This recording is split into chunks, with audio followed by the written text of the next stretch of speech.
Good evening, everyone, and welcome to another fantastic night of Sci-Fi Vision presents Fandom Access. I'm your faithful host, AJ. Greetings and salutations. I haven't had the chance to say that in a while. Karen is here somewhere, and Jamie should be along shortly. And then we will start our show by talking about Doctor Who. Then the girls will talk about SurrealEstate. And then they're going to talk about Dead City, sorry. And then we will spend the remainder of the show, Karen and I, talking about Andor, all 3 episodes. Yay! So, not sure what's going on here. What else have I been watching? Sorry, Jamie's late and on her way. I don't know what's going on with Karen though. I think Karen lost track of time, signed in, and forgot where she was. I can't hear you, Karen.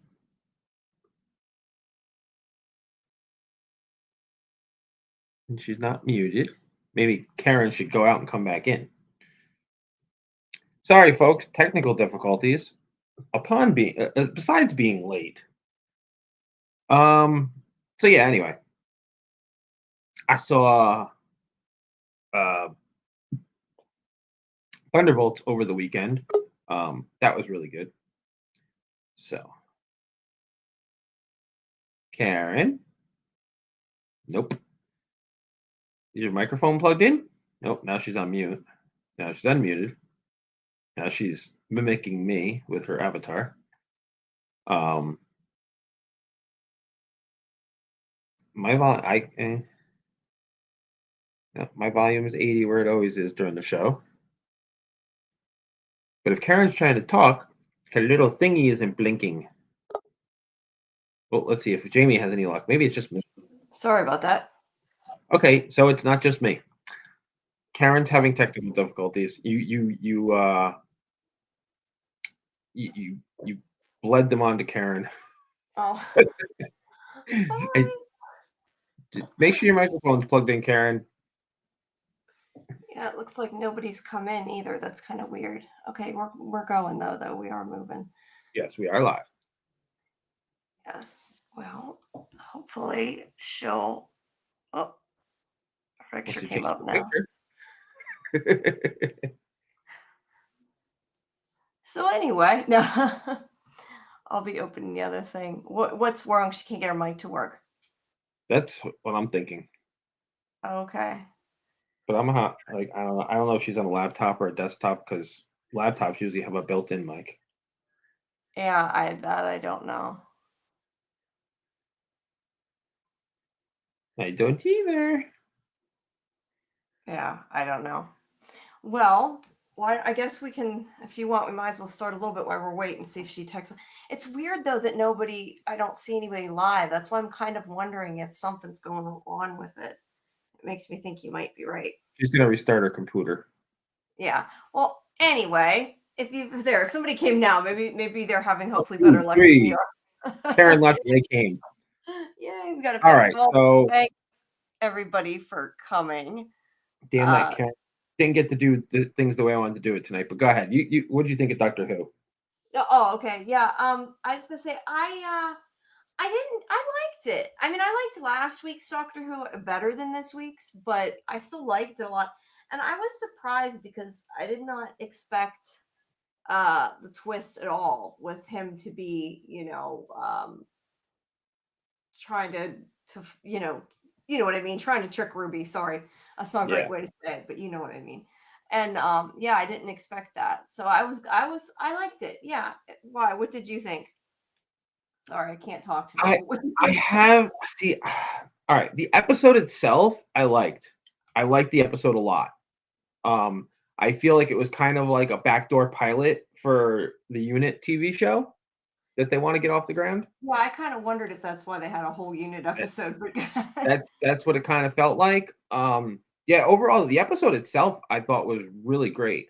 You know what I thought was funny was the bar that they were in reminded me. It's probably the same set, but it reminded me of the bar from 73 Yards. It did to me too, actually. Now that you said that. Um, This episode but kind of made me think that to begin with, just because the doctor wasn't in a lot. but the thing that's part of my and that's where my problem is, Yeah. Um, these are you gotta remember we had back when it was before Disney got involved, we had 13 episodes a season. Okay, we now have 8 episodes a season. So basically, I mean, these 2 seasons with Shooty, we've got overall we've got 16 episodes, which is 3 Yeah. more than 1 season of our other doctors. So we had more time to get to know our doctors in a season before they start doing these, Dr. Light episodes. And not Yeah. to mention Belinda, we've seen her for 3 episodes. And then they're like, okay, back to Ruby. And it got me thinking actually. I think this is the first. I don't know what I have obviously haven't made it all the way through all the classics yet, but this is the first time that the companion has only been around for 1 season. Like Ruby was one and done. Yeah. We really didn't even get to know Ruby before we got a new companion.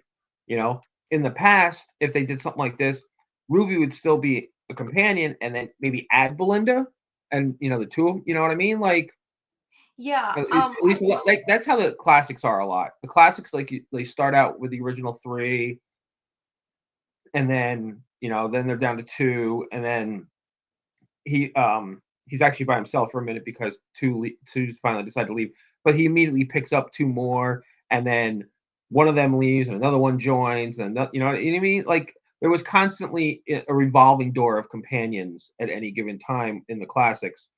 But the Mhm. new Who, we always had our companions for a while. I mean, sometimes the companions lasted longer than the Doctor. Yeah.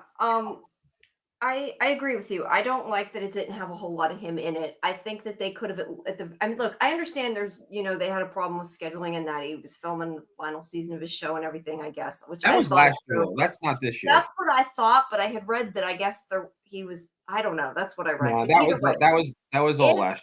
It has if nothing to do that's with the this year. case, that's it happens. But I don't know why they had to also leave Belinda out of it. They could have even just stuck her in without him. But I agree. We don't get enough of this in the season to begin with. They're too short, and it's like they're taking even more of it out. I thought Ruby, from what they had, made it seem like when they've advertised it, I thought that Ruby was going to be joining them. So I was really surprised when it was. Can you talk now, Karen? Can we hear you? Uh-oh. Take that as a no. Well, this is I better would for me. take that as a no. Yeah, maybe my computer problems are contagious. I don't know. Um, but uh but I thought Ruby was going to be joining them. I was surprised that it was just her. Although I do think that like she's not coming back for a while unless she's going to be on the spinoff maybe. I don't Well, no, yeah, actually, I almost feel like that was. it could have been the end of her show. I think it's the end of Ruby because at the end of the episode, she tells Kate that she's gonna go. She basically tells her, "I'm going off the grid." You Yeah, know. and that's what I'm saying. Unless they have her come back like a long, Well, long time from I now or come back on Unit, I that's what I'm kind of saying. doubt I it. feel like because of it feeling like a unit backdoor pilot episode, I feel like that's they're that they're giving a reason for why she won't be around if they do a unit show. She Mm, won't be around to help out or jump in or whatever because she's off the grid. She's taking time. She needs to get a yeah. breather, you know. But Yeah. it's funny because you find out in the episode that she's been, her mother's like, this is the first time in like, weeks that she hasn't mentioned the doctor, you know. So it just makes it all the more strange that she isn't the companion anymore. I don't know. It feels really weird the way this is all coming together. Yeah. It's kind of like they don't I don't know. I don't want to say they don't know what they're doing. I mean, clearly they've done this before, but it's just yeah, and it's just surprising that they did that, and it's surprising now. You muted it. That was loud. That was not me. uh, but yeah, Sorry, I forgot she wasn't even no, in the it's living okay. room It's okay. still. But yeah, I mean, I like in a way that they wrapped up Ruby. I guess that like at least we got something else. But I do think we should have gotten more Belinda. But I will say I do like that we got to see kind of the post Doctor um Ruby, because we I, don't really get that a lot. Like we and I you don't know, need to, Donna because come back, but we that's don't the thing. usually see The that. show's not about post companions. The show's about the No, Doctor. it's not. But I thought it was interesting to see kind of, I guess, what the devastation he leaves behind, for I lack of mean, a better description. if the Doctor was there for the whole episode, that'd be a different story. Yeah. One thing I did like, and it's the first time we've really seen this out of Shooty, and I liked it because I feel like we haven't gotten enough of it with him. But you know how when the Doctor gets really smug, and all the Doctors have. This is the first time I've seen Shooty like that at the end of the episode when he meets Conrad Oh yeah. and he tells him off. Yeah, I like I that. don't I don't know how I feel about the fact that Conrad is the one that asks him if he's met Belinda yet. Yeah, I do gotta say though, I do like the way they did the timeline, because I mean, obviously they made this so this happened before Belinda. So even though Ruby was back, she wasn't exactly back because it was in between. Well, And it's that, timey-wimey. So I mean the yeah, episode it is. starts with him and Belinda meeting Conrad as a child, you Right. know. And that, well, yeah, but the thing is also is that I'm assuming that when he met Belinda, he said that someone told him about her. I'm Yes, assuming that this is what he meant, is with Conrad. obviously. Yeah. So I think that's There's more interesting. to it, Did but that. Yeah. But yeah, it's just it's a little strange they did it now, I guess is the issue. well, I mean, I But don't have a problem with the when. It's just it's just going to be interesting to see how it plays out from here. yeah. But I don't know. Like I said, I like the episode itself overall. I thought it was a fun episode. I thought the episode itself was really good. Might have been a little too preachy, but that seems to be RTD's way lately. Um, I just I can't get my head around this. Shorter seasons, less Doctor. That just doesn't make sense to me. Yeah, I agree. I'm gonna, sorry, I realized I'm not sharing photos and I should have been. That's my fault. Um I didn't know you were back up and able to no, do that. yeah, that's what I said. I got my computer You is did something back. screwy though, because you didn't. No, I know. Yeah, There. there you Whoop. go. Okay, why is it showing I had for 3? What What's did I do? that? Oh no. That's for 3. Okay. Oh, okay, it's Karen's there. I was thinking Karen wasn't there. She's just No, not there Karen's on audio. She's she's there for that. It doesn't quite line up, I guess, but Karen's oh there, well. but she's not there. Yeah. There we go. That's a little we better. gotta Oh figure. We well. gotta figure what's going on with Karen. Yeah, yeah, we'll figure out. But anyway, Karen needs another microphone or yeah, another way to what did sign in. you, up until, I was going to ask though, while we're waiting for her, up until you found out he wasn't a nice guy, did you like Conrad? Like I liked the character. Um, Um, I was, that's why I said I was so surprised. Like I don't know, I really didn't see it coming. I guess usually a lot no, of I times. didn't see. I didn't see it coming either. But I felt like there was something off about him. Like he just there's something just didn't add up with him. Something, it just didn't. It felt like he got his because he grew up and finally because when he was a kid and his mother was like, you quit your lying and everything.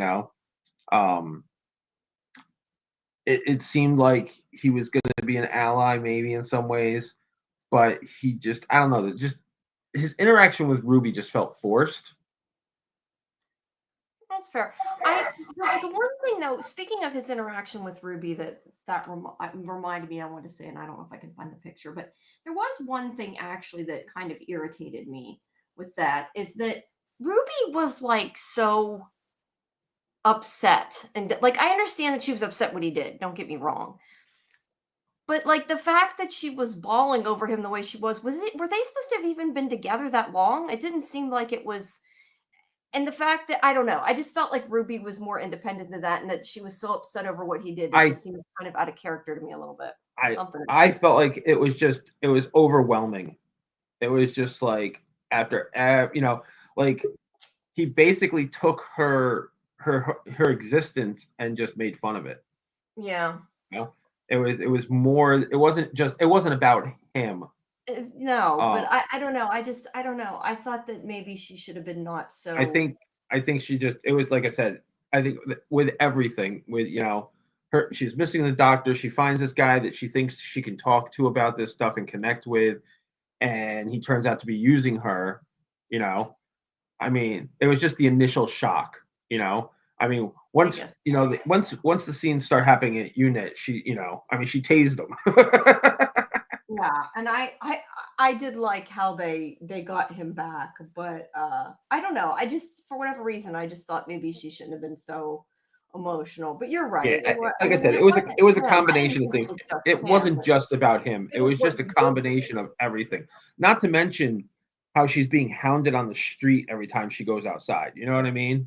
yeah, yeah, It was that's true. just it's a combination of stuff. It wasn't just about him. At least I didn't feel it was just about him. No. Karen, can you Yeah, get use your mic yeah. yet? It looks like no. What'd you do? You find a genie and said, "Hey, please give it to anybody else but me, these problems?" And it went to Karen? I don't know, AJ. I would say it was StreamYard if it wasn't working for us, but I don't know. I yesterday when we did our show, we we had a lot of technical difficulties yesterday, but we weren't using StreamYard. So yeah, I don't know because I haven't been And using she it. was just on Sunday with Michael and Roger, so Yeah, so something happened to her computer since then and now, yeah, which I don't means know. this show just got a lot shorter Yeah, it did. I if know. she can't get in. Well, we'll just talk a little bit while we intro place from back. I was just gonna say, did you like? I liked the part with you that they put. I liked Unit though. That I'm trying to say, I liked the Unit story. I am excited to see the spinoff. Um, I don't know. I always like when Kate is in it, and I forget this woman's name. Shirley, I think. Is that her I name? think it's Shirley. yeah, Shirley. Shirley. I like her a lot too. So yeah, it kind of I do feel like it could potentially have been um viewed as a backdoor pilot. The only reason why I wonder if it wasn't though is because they didn't really like start a story that's like you like separate from Doctor Who, you know what I mean? Like usually if it's done for that reason they would have started some kind of narrative that they didn't. But other than that, yeah. But yeah, I agree. This is going to be a really, really short show if she's not here. Well, there we go. We'll try again. See if she can. Can you talk now?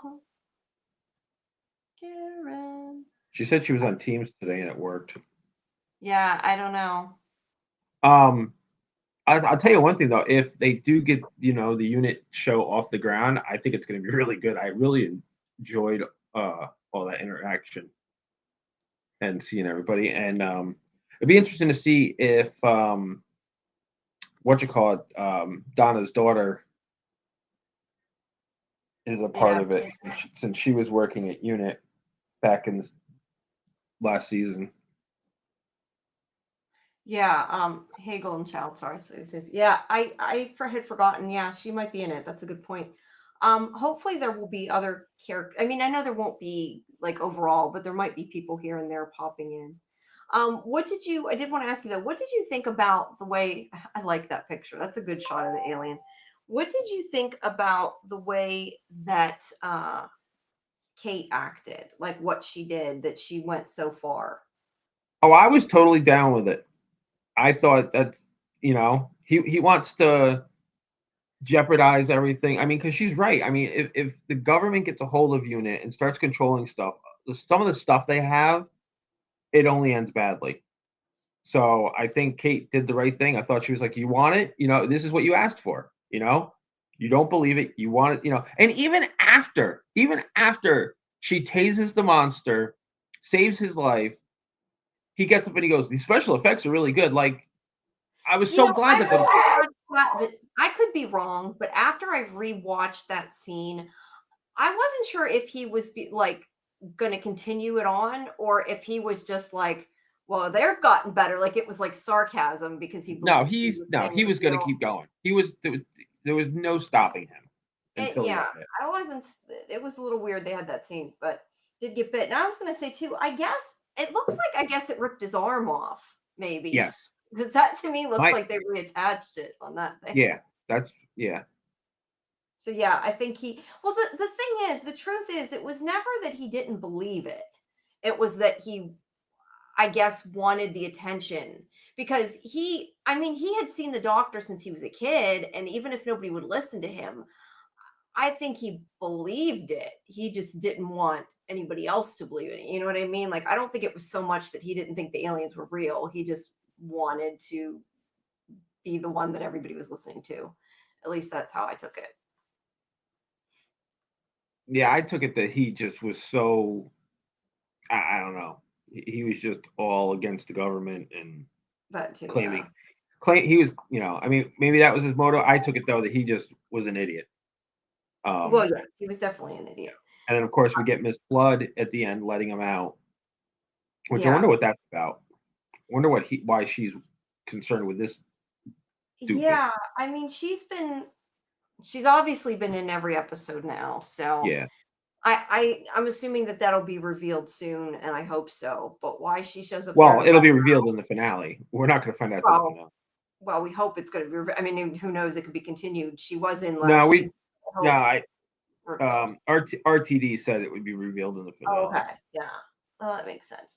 But yeah, it's. I'm curious why she's letting him out. Like, why is this guy so important that she wants?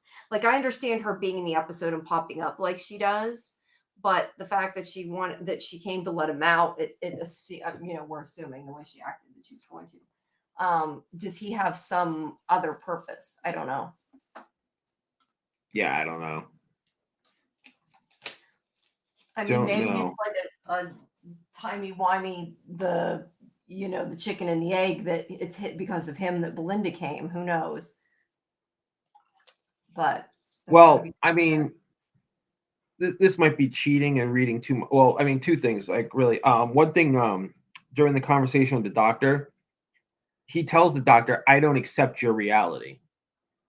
Now, given the way things have been the last 2 seasons, and we had that little glitch in the robot revolution.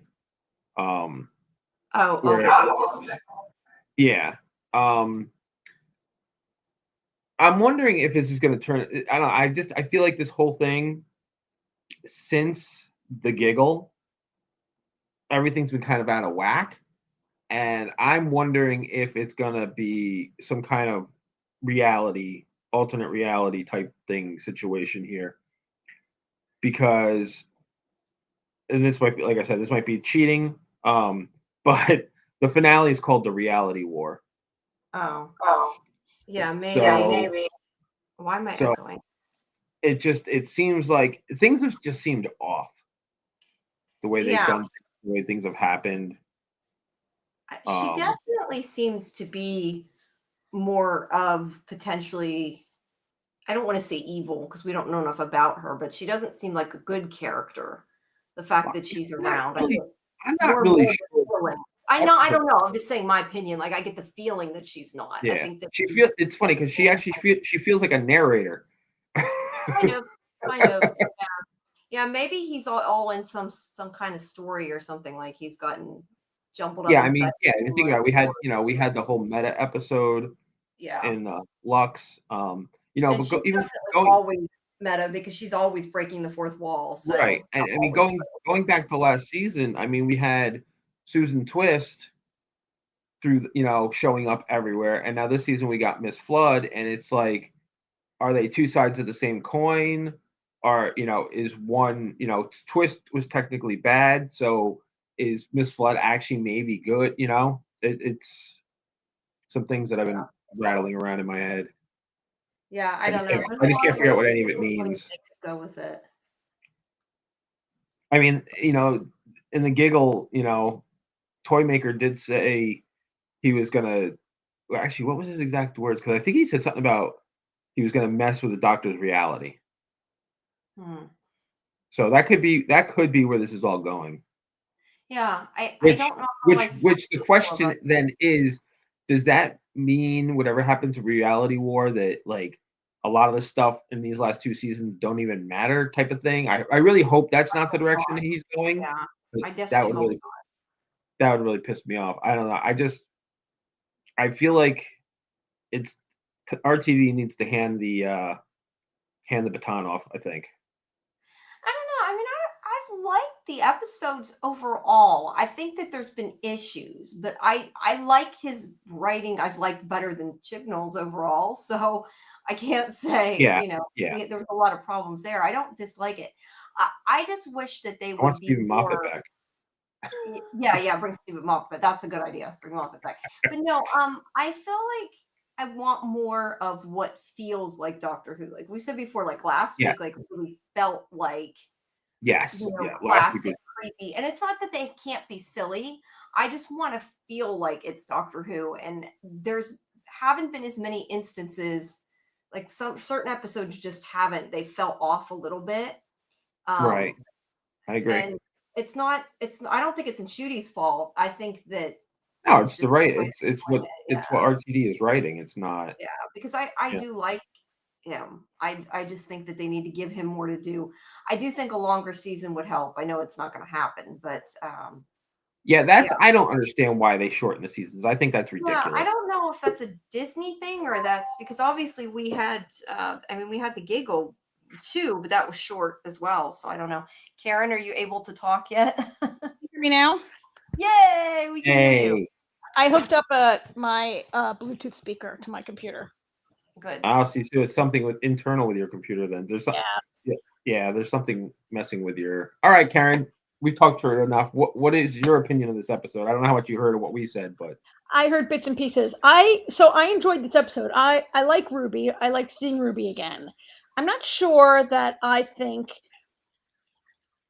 that it was the right time to do this. I feel like I barely know Belinda, and I'm just that friendship, that relationship is just developing, whatever it is there, and to interrupt it with a Belinda free and Dr. Light episode and remind me how much I liked the previous companion. I'm not sure how how I feel about that as a strategic move there, right?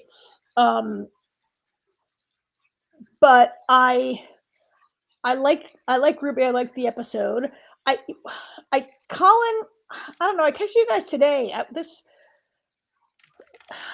Doctor Who has been very heavy with like the message, and this feels like really heavily directed at Americans. Well, I guess everybody. I'm American, so I only really understand Americans falling for like internet disinformation and things like that. I guess it's happening all over the world, right? I shouldn't maybe really say this feels directed at Americans, but it probably all of. I mean, it's obviously they didn't, Britain too, right? It's a British show. Yeah. It was a little much at the end, and it left me feeling kind of like there's no Colin doesn't learn anything. Colin like goes to prison still believing what he believes. He gets his arm like pretty much bitten off, and he still is like just as horrible and vitriolic. He's really not unlike Alan, the jerk robot boyfriend from 2 episodes ago in some ways, right?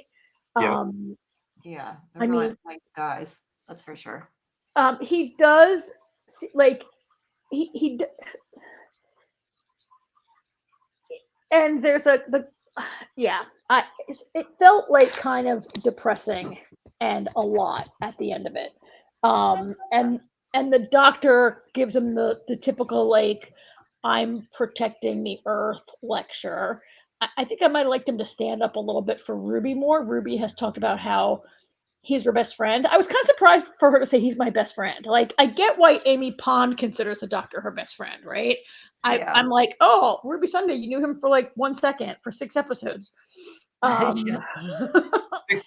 8 episodes. That 8 episodes for us, but Yeah. a lot more time for her.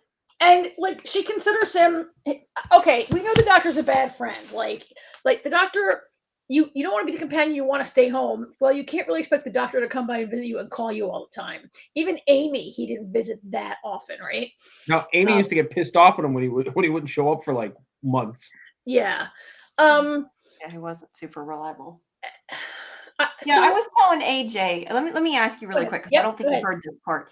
I kind of liked that we got to see, though, the post doctor, like what was left of Ruby after he was gone, because we don't usually get to see that and see kind of how he, I don't want to say destroyed her life, but in a way he did a little bit. And they act like he thinks he's all happy and fun and everything, but there's always kind of that side, and we don't usually see it. So I don't know. I thought it was interesting to get to see how she was doing after, and what it's like not having him. When we have seen post Doctor Life, like Amy was with Rory, and she always loved Rory more than the doctor, or differently than the doctor, right? And so Amy went on and had a life, and Donna went back and had a life. And Ruby, maybe because she's only 20 years old, I mean, maybe when you're 20, you feel kind of at sea anyway. When you're 20 and you're not in college and you don't appear to have a job, and you know, she's and you still live with your mom, and maybe she would be at sea anyway, but you also have seen the entire universe, and you come back and you're like, oh, I have no job and I live with my mom and my grandma and I have no boyfriend and I'm 20, right? So maybe that's very different than like Donna or Amy post Doctor Life. I mean, Ruby talks about being traumatized, and I get it, but she's not traumatized more than Rory, who had her daughter kidnapped by, right? Yeah, I'm just saying that I thought it was interesting to see kind of that side of it for once. It is. And you know what, Jamie, I agree with you. And it's interesting coming on the heels of Belinda, who's like this reluctant companion who didn't want to go and doesn't want to stay and wants to get home and doesn't really want to do this thing. And that has been interesting. I really would like to see more of that. And now we see Ruby, who's like, I came back and I can't deal. And it was kind of a sad ending, right? Because she's like, oh, I kept thinking Kim was going to be like, come with us. Come get a job at, like, everybody works at Unit. Why can't Ruby work at Unit also? Like tons of like past companions and past characters work at Unit, right? So why they're not like, Ruby, you acquitted yourself really well, why don't you come to Unit with us? I kind of figured Kate was saying, like, when you're ready to talk, and that maybe eventually she will ask her to work there, and right now she's just not ready. But I don't know. I guess. I mean, they have a literal like 13-year-old genius who works at Unit, right? Yeah. And a robot. Speaking of, that was so funny. Whenever, I got a picture of him here somewhere where he's crouching down. Where whenever the alien comes out, that he's like, I forget exactly what he says, like evacuate, and then like he drops out of the room, evacuates himself. Away. I thought that was hilarious. So I'm complaining about that, but we're getting a Unit spinoff, right? And so this might be a great. We've seen Unit last season. We've seen it this season. Like I like the way they're gearing Unit up. If that's what it is to spin off. And I guess the only other thing is that, it was kind of sad that we had Colin like learn nothing, and I have like very little hope for humanity at the end of this episode. And the doctor gives the lecture, and the doctor's good at giving like a speech, but I don't know, that maybe wasn't his best. And then Ruby's like, this is too much. I have to go like live in a cabin in the woods, or go, she's going to go into hiding or go move away or whatever for a while. And it was all a little bit sad at the end, and like the doctor, he never comes to Ruby and says like, oh, I'm sorry. Like he goes to Colin and is like, you're gonna die in a prison and nobody will care about you. And he doesn't go to Ruby and be like, I'm sorry that you're struggling. I'll try to be in touch more. And then she could say yes, do, or please don't, or whatever. But he didn't, like, I don't know. The doctor he's always been a little obtuse. Like the doctor, for all his gifts, is not really good at he's not very perceptive about his companion's feelings pretty much ever with anyone ever, right? He's You know, very speaking of very that, full of himself, the doctor. doesn't Ruby have one of those? You know, like I mean, forever the doctor would like point his finger take the sonic screwdriver, point it at their phone, and be like, "Whoop! Now you have like The doc- interstellar telephone service." yeah. Like, can't she just call him when she wants? Probably. Yeah, don't they all get like a doctor cell phone? Yeah, that's what I'm saying. Like, but I mean, I hear what you're saying about the doctor not going to pop in on Ruby, but it's probably a good thing because it's not what Ruby needs actually. No, it's Because I feel actually like not. given where they're going with Ruby, unless she's rejoining as a companion, it's kind of counterproductive. I Because if guess. anything, it makes her sadder. I guess, but so the doctor somehow knows everything that's happened and he knows what Colin has done, and he doesn't even like check in to see how his friend, supposed one of his best friends, is after this horrible man has done this horrible thing to her, right? Like Right. the No, I get doctor what you're saying. doesn't not talk to Ruby because he knows it's not good for her. The doctor, like, that's not at all on the doctor's radar. I'm just like, gee, he didn't even really be like, God, I'm so sorry that guy broke up with you and he's a dick. I'm going to go lecture him. And like, Yeah, I Yeah. wonder if that was more like for whatever reason if they were having shooting schedule issues, maybe that was why, because it does seem kind of odd. I don't know though. I kind of a little bit, the one thing you said I kind of feel a little bit differently about is I do agree it was depressing, and usually like everybody listens to him. I almost kind of like that it was in a way, I'm not sure. So I kind of feel different ways about this episode. But I a little bit like that maybe the doctor wasn't able to convince this guy, because we always see it and it's something different, and it's like the doctor, whoa, what just happened? And the doctor doesn't he's not, I don't want to say he's not right, he's definitely right, but not everybody always listens. And I think a lot of times that's sort of sometimes it's been his struggle to like get the antagonist or whatever to stand down or to save somebody's life or whatever. And Conrad isn't like a murdering psycho. He's not like an evil villain. well, I mean, he was pointing a gun at a lot of people. He did, and I guess he did get that one guy shot. But I just mean that he's not like the typical villain. Like, so I guess I kind of expected him to be like, see the error of his ways. I don't know. So I kind of like that. Like I said, with this episode on a whole, I didn't expect a lot of it, and I like that it surprised me in a lot of different ways, and that it was different in a lot of different ways. That's fair. I mean, you're right. Like, not everybody learns something, and like a stern lecture from the doctor doesn't like change everyone's life, right? Yeah, I mean, it's the like guy he went in the TARDIS and he wasn't awed, like, oh, this is so great. Now I should, feel bad for what I did. Like I expected him to be that way, I guess. And I kind of like that he's like, so what? Put me back in my cell. Well, because he's a guy that like can like see a fact and ignore it and like turn it to whatever he's turning it to, right? He's a guy who can and that's what I said before. I don't think he disbelieved in these things. I think he wanted to be the center of attention and wanted to be right and everything. But he saw the doctor when he was a kid. He saw the TARDIS. So I think a lot of it he knew was real. He just lied. I don't think that it was quite that that easy. I think there was a lot more going on. So well, like Karen, I don't know if you heard, but I think that line when he tells the doctor, "I don't accept your reality," I think that's a big clue going forward. Yeah. I was telling Jamie, I feel like ever since the giggle, things have been off. Yeah.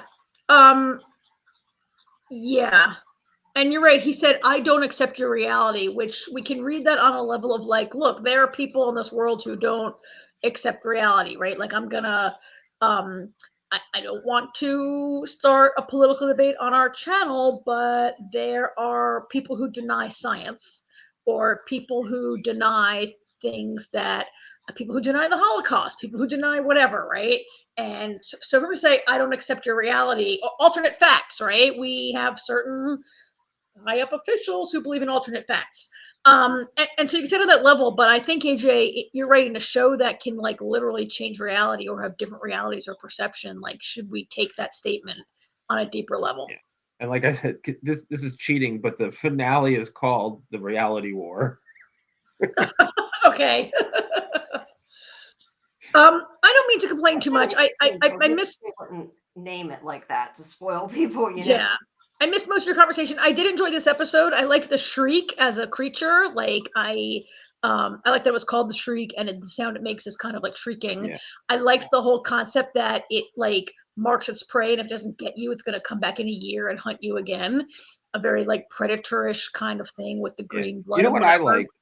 I also I think like- the mentions were a shout out back to the plastic people or whatever they were. I forget what they're called. Yeah. They were, but mannequins before. The first episode, the first Yeah. Eccleston episode. Yeah. Yeah. You know what I like about it is, you know, it kind of reminds people that we see however many episodes in the season. That's the adventures that we see. Doesn't mean that the Doctor and their companion aren't haven't been doing things longer and more than what we're seeing, because, you know, we see him and Ruby, and she says, I can't believe we were just talking to the Beatles and now we're dealing with this thing. Yep. You know? Yeah. So that literally, you know, that takes place after That episode. Oh yeah. There are a great many episodes that begin with them saying, "Oh, that was great that we just came from wherever." Right. Yeah, for sure. Yeah, I mean, I don't mean to only come in the end here and complain about some stuff. I like. No. You sound. It's pretty much you sound like exactly what the same type of stuff Jamie and I were both saying. Like the episode itself, I loved. I thought the episode itself was great. I just, like you, feel like is this the right time for this with these 8-episode seasons? Equivalent. So we used to get, before Disney, 13 episodes a season. Okay, we've had. At the end of this season, we'll have 16, which is only 3 more than one season. And I feel like we've hardly seen the Doctor. We are on our second companion already. And I don't like the structure. So the commitment they made to Disney was 26 episodes, but that includes specials. And we had the 3 Tennant specials, right? We had the Legend of Ruby Sunday, I think, was a special, like including all the specials, they're 26. So we're pretty well through a lot of it, right? Counting the 4 specials in this season, that would be 20 episodes. Yeah. Which means we have left. And like Disney says they won't renew it until the season is over and they see what the numbers are like. But as I texted to you guys, I don't see Disney taking over a property like Doctor Who and then canceling after 2 years. Well, be pretty stupid. Been their fault if that happens. First of all, every person in the UK will cancel their Disney Plus subscription, right? Yeah. And like it would be, you can't take over a property like Doctor Who that's been on TV for more than 50 years and cancel it. Just like you couldn't take over Star Wars and then or Marvel or any of this stuff and then just like cancel it all, right? But Doctor Who in particular, Doctor Who is, they're not going to cancel it. The thing is, I don't think it's only, and maybe I'm wrong, but I know that like Disney, took control of a lot of it and are putting a lot of money into it. But that doesn't mean that like if Disney decides down the road they don't want to, do it, that doesn't mean that the BBC is going to be like, oh yeah, we're done. You know what I mean? So who knows? Maybe it'll shift back to BBC only. Yeah. We don't know. Definitely. Yeah, I don't know the logistics of all that, but I don't know. Honestly, I'm not sure Disney getting involved was necessarily a good thing. I tend to agree, except for, I mean, it looks really good. The special effects have improved greatly. I know I have complained once or twice that I have a certain nostalgia for like men in rubber suits and crappy effects that we had in the past, right? I agree. We got that in this episode a little bit. That's why it was kind of hilarious that Colin's people from Think Tank put on suits to look like the Shriek that are pretty decent suits or whatever. And then, at the end of the episode when after Ruby saves him from the Shriek, he says, "Oh, well, at least your special effects have improved." And then boom, it bites his arm, right? Yeah. I felt like that was a little bit meta there when he said that. Yeah. I hadn't thought about it that way, but you're right. But I mean, it looks, I mean, I appreciate all of that. But yeah, And- sometimes you want the Zygon. Sometimes you need that. As I got, yeah. And I appreciate that Disney appears to be letting the writers do their thing, for better or for worse. I sometimes feel like maybe could Disney rein it? I don't know. But I don't see it getting canceled. I do think maybe there could be unfortunate changes made if they need to keep it on the air, and we'll see what happens at the end of this. But yeah, I generally liked it. I liked it. It was a good, these Dr. Light episodes are some of the really good. I mean, the one we were just talking about with Carrie Mulligan. Blink is a Dr. Light episode, which is fantastic, right? Which is actually funny too, because didn't he make a comment about it not being in a lot of? I think when I can't remember when they said that was their favorite episode in the last one. I can't remember exactly what he said about it, but yeah. And we like 73 yards too a lot. So. Yeah. And by the way, I love these high-waisted pants on Shurigawa in this one scene that he does, where he his costumes are not always he's not always. I mean, he's definitely got a much more flamboyant fashion sense than any previous Doctor. Well, most Doctors wore the same clothes in every single episode, right? Yeah. I like about Shooty. It's kind of fun that he changes every episode. And these high-waisted pants were so fab. And I watched it yesterday, and then I turned on the Met Gala red carpet, which was had a ton of men in high-waisted pants like this yesterday because of what the theme was. But anyway, yeah, I thought this looked great on him.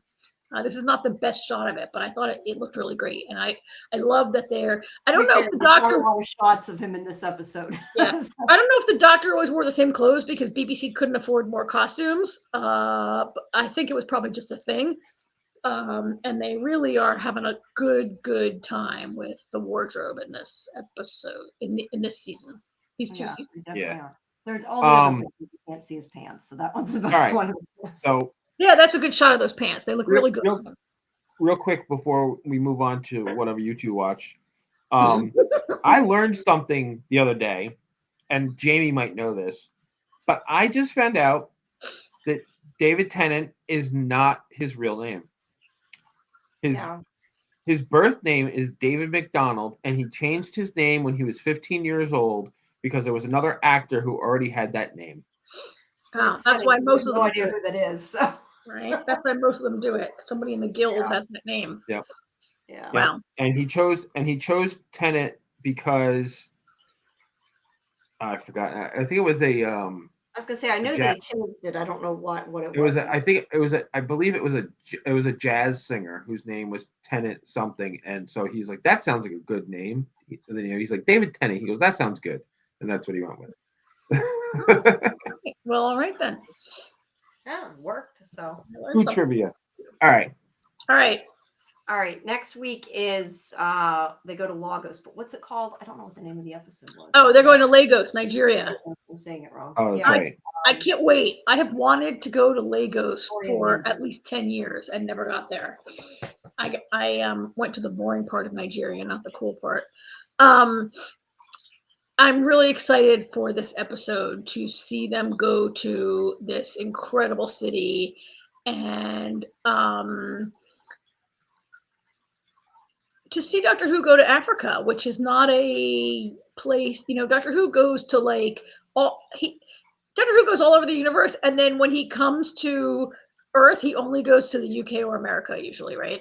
Yeah, that's true. And look, that episode about the partition of India was one of the greatest episodes I've ever seen of Doctor Who, right? So it's exciting to see them go to other parts of the world. I'm really looking forward to next week's episode. Yeah, they should be doing that more music. Often, going to different, more varied locations.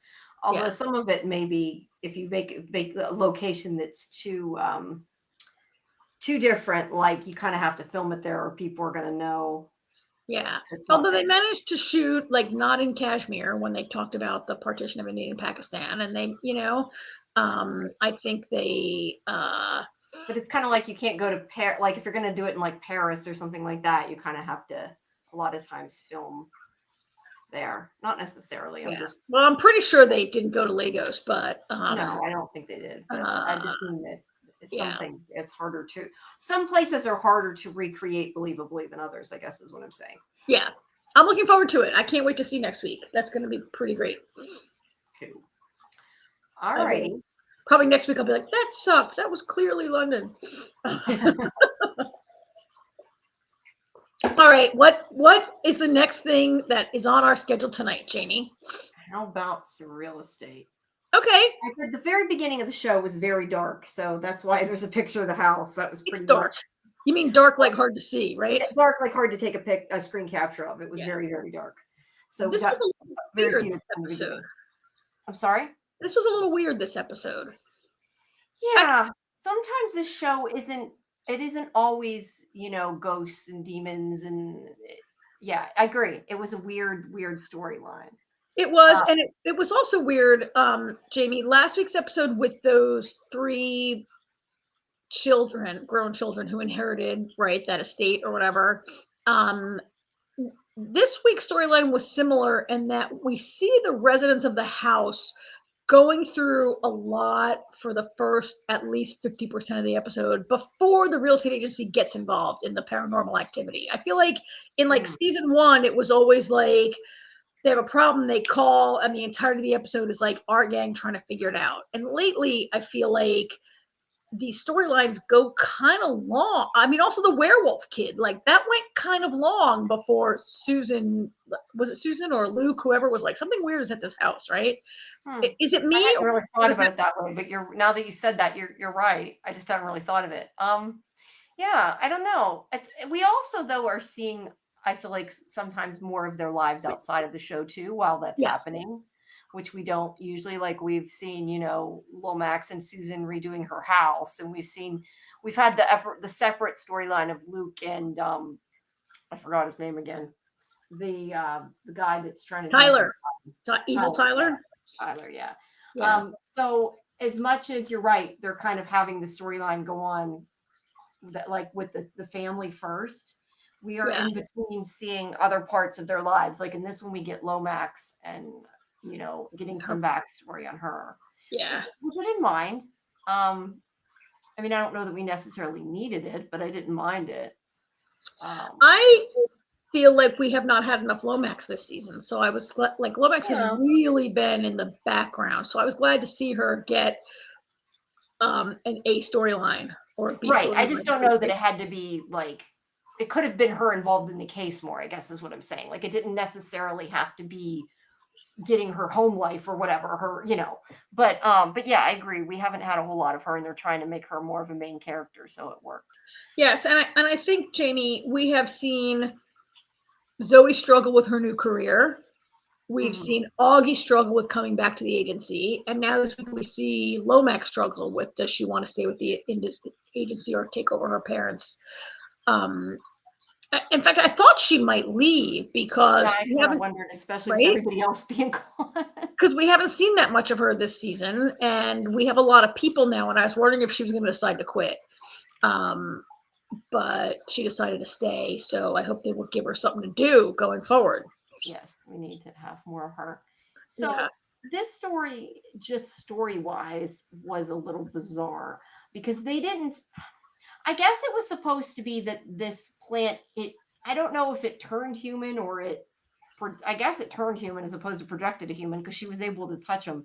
But like, because this guy wasn't just like a person who fed the plant, I don't think. He came from the plant. I took it as it was not super, it was just weird.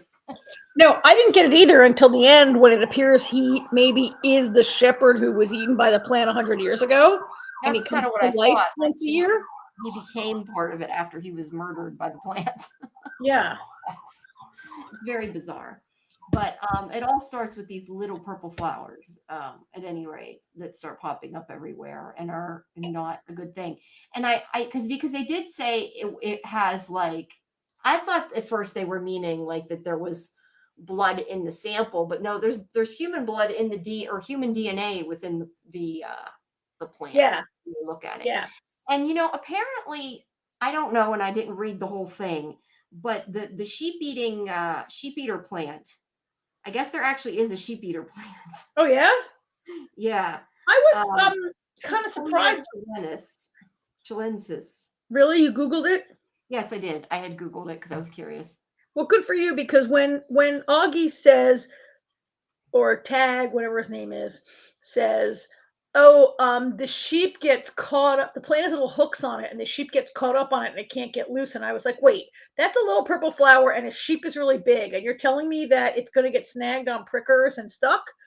Well, maybe I don't know. Maybe I don't know. Maybe I got confused. I thought he was saying that there was a plant that was really like this. This was a different plant that maybe was. Oh, okay. So this is a relatively I took it. Maybe very I'm wrong, robust sheep killer plant. Okay, I'm with you. I think he was kind of saying like, well, there is a plant that can kill sheep, so maybe there's one that can kill me. That was how I took it. It wasn't super explained, so I'm down with that. But yeah, so basically, I mean, the whole kind of plot was that this guy, I mean, I guess he really didn't like the girl. It was that he wanted to eat her, and he's like getting this woman to be around the flowers, and like gets her away from her husband. I mean, she was divorcing her husband at this point, but kind of leads her away to get her I don't want to say sort of brainwashed a little bit in order to get her out into the woods where it captures her. So yeah, it was a very strange story. I looking back on it, I figured as soon as she sniffed the flower, when it's like, "Oh, smell it! It smells so good," or whatever, right? Like she was entranced, because there were times when I felt like this guy just like shows up. He like creeps up on her. He's very stalkery, and that you would not be alarmed at the stalker guy like creeping around you all. She's definitely like enamored of him. Yeah. She's attracted to him. She's enthralled or whatever. But yeah, I thought he was going to feed her to the plant. So it wasn't, I mean, which I guess he kind of did, but he sort of was the plant. So yeah. But it, like I said, I keep saying it was bizarre. It's a hard episode to you could tell that she was like that. She didn't mind his stalkerish way. No, she didn't. And there's a point later in the episode where she's really pretty mean to the husband, meaner than she'd been at first. Like, okay, they're getting divorced, but he says like, "Do you want the CDs?" And she's like, "No, you take them." And he's like, "Really, you don't care about anything?" She's like, "No, I don't care. Whatever." She like doesn't care about anything, right? Yeah. Because she's enthralled by plant guy. Yeah, because I also kind of questioned whenever he blamed her for tracking mud into the house. Like, she follows it out, and if she's still in her right senses, which she seemed to be at the time, wouldn't you? I mean, she said it wasn't me. Wouldn't you be like, "What the hell? Somebody was in our house," not just like, "Oh, I didn't do it." It's a lot of mud. It's a lot of mud. Yeah, and it clearly wasn't from her. She had socks on that were clean. I would have been like, "What the hell? Somebody's been in the house. My socks are clean. Look, I didn't do it." She was like under the spell. Very concerned. Let's put it that way. Yeah. Yeah. That's why I said she was like you said, she was kind of enthralled with them. So until the point where she's trapped. Whoops. Where it starts eating her. Yeah. There he is. Under, and somehow he pulled her back up. That reminded me a little bit of Sirius Black in the fireplace in Harry Potter. It does kind of look like that. You're right. Yeah. Well, I think that just shows somewhere there was tendrils, but I guess I couldn't get many pictures from that. It was moving so fast. They were all out of focus. Yeah. When he pulled her out, and of course after they're like in love again. But yeah. Well, he was always in love with her, right? Like that, you could see the husband was like. No, yes, he was. Sorry, yes, he was in love with her all along, but now she was more in love with him again because she knew that he, I guess, cared enough to save her, fight for her, or whatever. Yeah. And so it is. I mean, the storyline. Augie and Susan end up solving it, right? So Susan is like, "What's going on here?" And she brings in Augie, and Augie does this like, "Oh, you don't need me. You've got this new young guy. And my electric bill is too high. Luke hates me, not hates me, but whatever." And then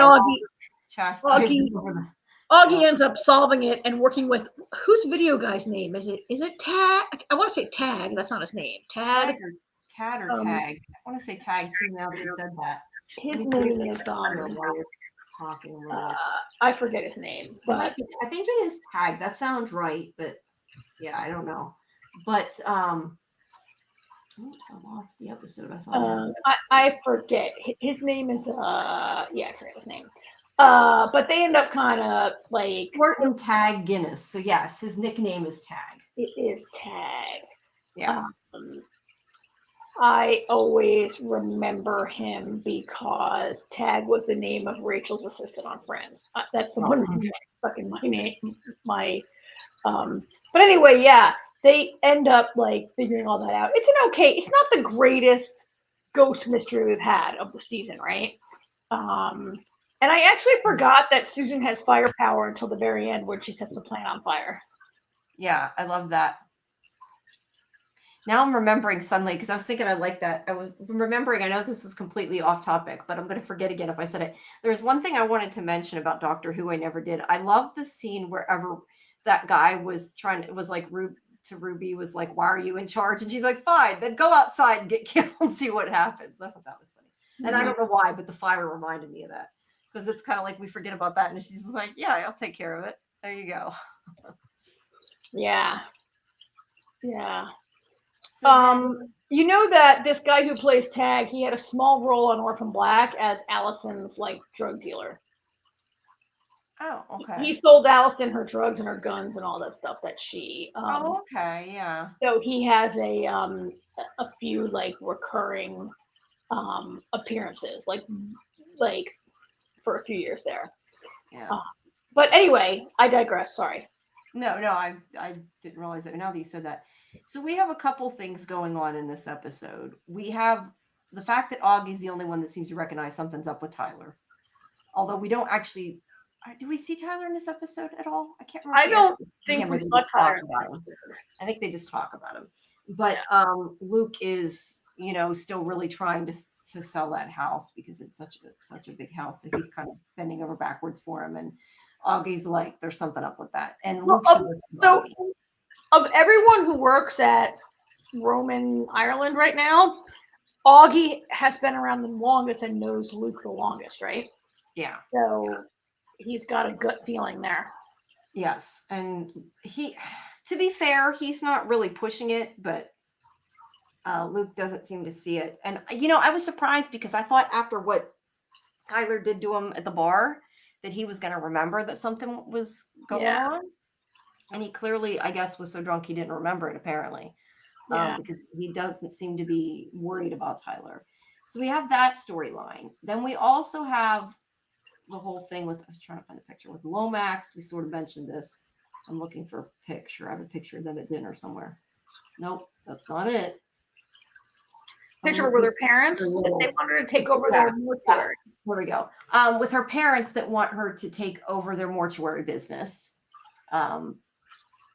And she does help them out in this episode, but they want her to take it over. And she's kind of like, I like my job. I don't want to go back to this. And that's the one side story. And then we also have the whole bit with Rita. Oh, I love that. It's hilarious that she's going to the funerals to pick up home sellers, not home buyers, home sellers that have, homes that maybe they wouldn't have sold, but they're selling because somebody dies and they're like expensive homes, which yes, was funny. And I love that they're both like, that was so smart, but it's bad because they both are like, yeah, that was smart, but no, don't do that. So I like that. But yeah, Lomax is, I think, committed now to staying. We know that. I don't think we really got anything with Susan this episode, backstory wise. No, we didn't have anything backstory. We had her encouraging Tim to get out there and date, right? Not Tim. I'm calling him Tim. Luke. Yeah, Tim Luke. The actor. Encouraging Luke to get out there and date, and so that storyline, the Megan thing, happens in this episode. Yeah, where he is basically, after this whole thing with that guy fighting for his wife, he decides he's going to fight for Megan, but it's too little too late. But I don't know if they were ever on the same page, because when he's like says, we were in love, you threw that away, you laughed, she's like really shocked, like, we were, because apparently he never said he loved her, and she didn't know he loved her, and she went off to college, and he didn't stop her from leaving because he knew how important it was to her. And yeah, he's like, I was in love with you and you left, and now you're off with somebody else. And he's kind of like complaining, and it's a little bit, it is kind of a little bit his fault. He never did anything if it was that. Again, though, I've said before, I don't love them together. I don't know what it is. I just don't really. This whole thing is weird because why they brought it back to be this much of a storyline when it was less last season, really, and right. And they brought it back just to not put them together, at least for right now. It makes me wonder if they're going to put them together, because she's had more scenes this season already than she did all of last season. And they're hanging out being friends. And, I thought maybe they were putting it to bed when Luke says, oh, everything we had, the love. And she's like, what? And he says, like, I love you. Or he says, like, the love. And she's like, she says something like, I had no idea. And she never says, I was in love with you also, but you never said, she never says it, right? Like, she says something like, maybe we did, but she doesn't actually outright say, you're right. I thought before he liked her more than she liked him. So that doesn't totally surprise me. I think maybe she wasn't in love with him. She never says, like, I love you too, but it's too late, or I loved you, or of course she never says I love Hunter. Hunter's the new boyfriend, right? She never says sorry, I'm in love with him. She seems surprised when he thinks that Hunter's that serious, because she's like, I didn't say he was a life partner. It's like, well, you've been dating him for how many months? He's going to assume that you're serious. Well, but that doesn't make you, months doesn't make you. It doesn't, right? But I'm just saying, it was like she didn't even. Yeah, she clearly wasn't at that point with Hunter, but the fact that she's not at that point with Hunter either makes me think you're right, that they might be going to get them back together. I kind of wonder if they're going to kill Hunter and it's going to be a storyline, and then she's going to turn to Luke and then they'll get back together, or something. I don't know. I agree with you. I don't love them together, but maybe because they're making it to be this tortured romance that I just don't really see on the screen. Like, I didn't mind them together in season 1 when she was a client, but he really liked her. It was okay at the beginning. It just terrified, but his ongoing, lingering thing I get it. It's a love lost, and I think going to dinner once a month with your lost love is maybe not a good idea. Like, no, I'm pretty sure that. Like, let's still be friends thing is not all it's cracked up to be. But for them to be, I feel like they're forcing this down our throats, honestly. Don't you? Yeah. I just don't think I'm at the point, it doesn't feel realistic anymore. And the fact that Luke, look, if he really wasn't that in love with her, then yeah, I get he's still in love with her. But at the same time, I didn't feel that he was that madly in love with her, that he's still pining over her 2 years later. And it just feels disingenuous and like I'm over it. So rather than see a painful dinner with Megan in every episode, I'd love to see him date a series of girls that just don't measure up to what he wants. Like, let him date, have a bunch of crazy dates, and be more. And then more if he realizes he was in love with her or something, that's maybe a little more, would work a little better. I don't know. Yeah, I mean, I like her. Like, I like the actress and everything. I just, for whatever reason, their relationship was never that interesting to me, and I didn't buy it quite as much. But they did bring it in just to like pull them apart, which was kind of weird. Look at that in the chat. Like button smashed. Thank you, Mr. Luncher. Yes. I never even told you guys, we did our Dead City show yesterday. It just reminded me because Muncher was there. We did a test run before we did it, because since we can't fit on the schedule for this, I've been because it's on Monday nights when Monday Night in America's on, our sister show. So I've been learning OBS because I want to use it also with StreamYard, because I think it would be good to use them both together. So we tried it outside of it. We had a test show, and I labeled the test show, "This is the test, please ignore." We had like 4 people show up live. You're so popular, Jamie. Yeah, it was funny. Yeah, we were just talking and trying to fix it beforehand, and like we had people show up. So it was funny because I know Debbie's like, I showed up. I clicked it because it said don't click it. Yeah. Like, okay, maybe I should have named it something else more important. But yeah. So we had a lot of technical problems yesterday. Yeah. So all right. Well, we probably have thoroughly discussed this, huh? Yes, I think so too. All right. Let's move it all right. On. So let's really quick do a little bit of Dead City, and then you can talk to AJ about Andor, and I will. Okay, and maybe you could. I don't want you to rehash your whole show last. No, I don't want to. No, I know we don't. Or maybe you could occasionally, if you want to chime in and Yeah, So we don't we have did the talk about general. this. Lori and I talked about this last night, and we're going to be doing our show every Monday at. I think we're gonna move it to 9. We had it at 9:30 since we were figuring out the stuff, but because of the other shows that Scarlett and I are doing, it's going to have to be moved. So it's going to be 9 o'clock. But yeah, we talked about the episode. Basically, I think we came to the same conclusion you did. It was kind of boring for a season opener. Was it because they had to kind of rehash everything if you forgot it? I don't know. I know a lot of times season premieres aren't as good. But yeah, I don't know. It was really slow. But so everybody's heard my opinion. What did you why don't you talk about what you thought a little bit? I mean, there was a bunch of stuff I didn't like about this episode. I just I appreciate that it becomes difficult to have a great zombie scene when you've been having the show on TV since like 2012. The franchise has been around since when? 2012 did Walking Dead come out, right? So I appreciate that they're always trying to do something new with zombies. It's got to be hard, but I feel like there are things with zombies that they do that are kind of dumb. And I felt like most of the zombie action in this episode was dumb. We can talk about those zombie scenes, but it generally like just didn't. And I felt like I'm disappointed that are they setting up the season to be communities fighting each other? The Walking Dead has for 8 years, many years, Walking Dead, Fear the Walking Dead, Daryl Dixon, Dead City, all of it is just like weirdo communities battling each other now, right? Like there's not even really any zombie menace left anymore.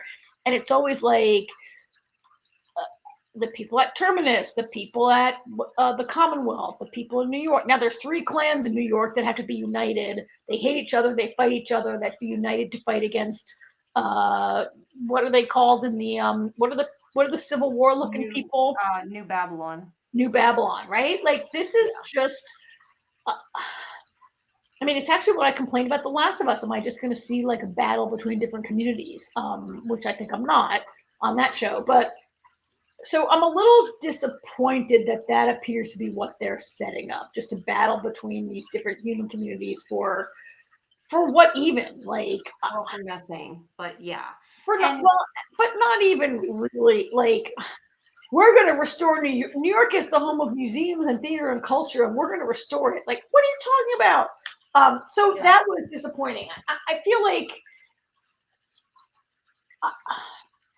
So I try to watch the show and evaluate it out of my own mind, but then I also see some things on the internet, and I feel like a lot of people who've seen more episodes, people like you, Jamie, and other critics have seen some of it, feel like where there's promise is the idea of the next generation with Herschel and any other young people who,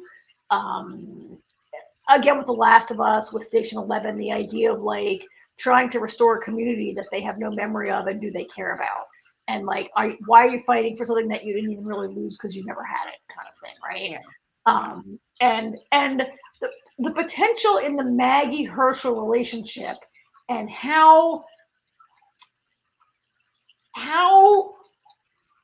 Negan is or is not a part of that, and the way that like they might feel differently about Negan. Like Negan doesn't even have to be on the screen or be in the show for Negan to always be present in their relationship, and for that to be like could be a meaningful, good storyline if it didn't have to have zombies with deer horns taped onto their heads fighting each other.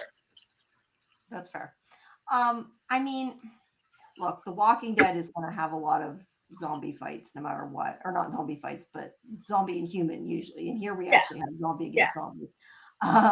Which I have issue with, and I know we talked about like that didn't make tons of sense. But yeah, I agree with you. I think some of the things that are more interesting is like the conversations that, because I think Herschel even says at one point, like sometimes she seems to hate Negan and want vengeance for Glenn, and it's all about that. And then other times she's like feels bad because she left him there. So, but it's never seemed, at least to Herschel, never seems to be about him. So I understand why he feels like he does, and some of why he is a bratty teen in a lot of it. I kind of get it. But that kind of part of the storyline maybe would be a little more interesting. Look, I even asked, I think that they're too focused on trying to bring the world back. Because I even, and I got to put this up because of my computer being gone, I didn't get the interview up yet. But with the roundtable, I even asked him, like, do you think that maybe things would go better if people weren't so focused on bringing what was back and just surviving? And that, everybody's so focused on that. I think it's a lot of people's downfall, and especially in this show. Like, what's his name? I keep wanting to call him Croat? No, he's not the sheriff. Pearlie Armstrong. Pearlie. I want to call him his real name instead. He's so like, everything will be better if we have methane.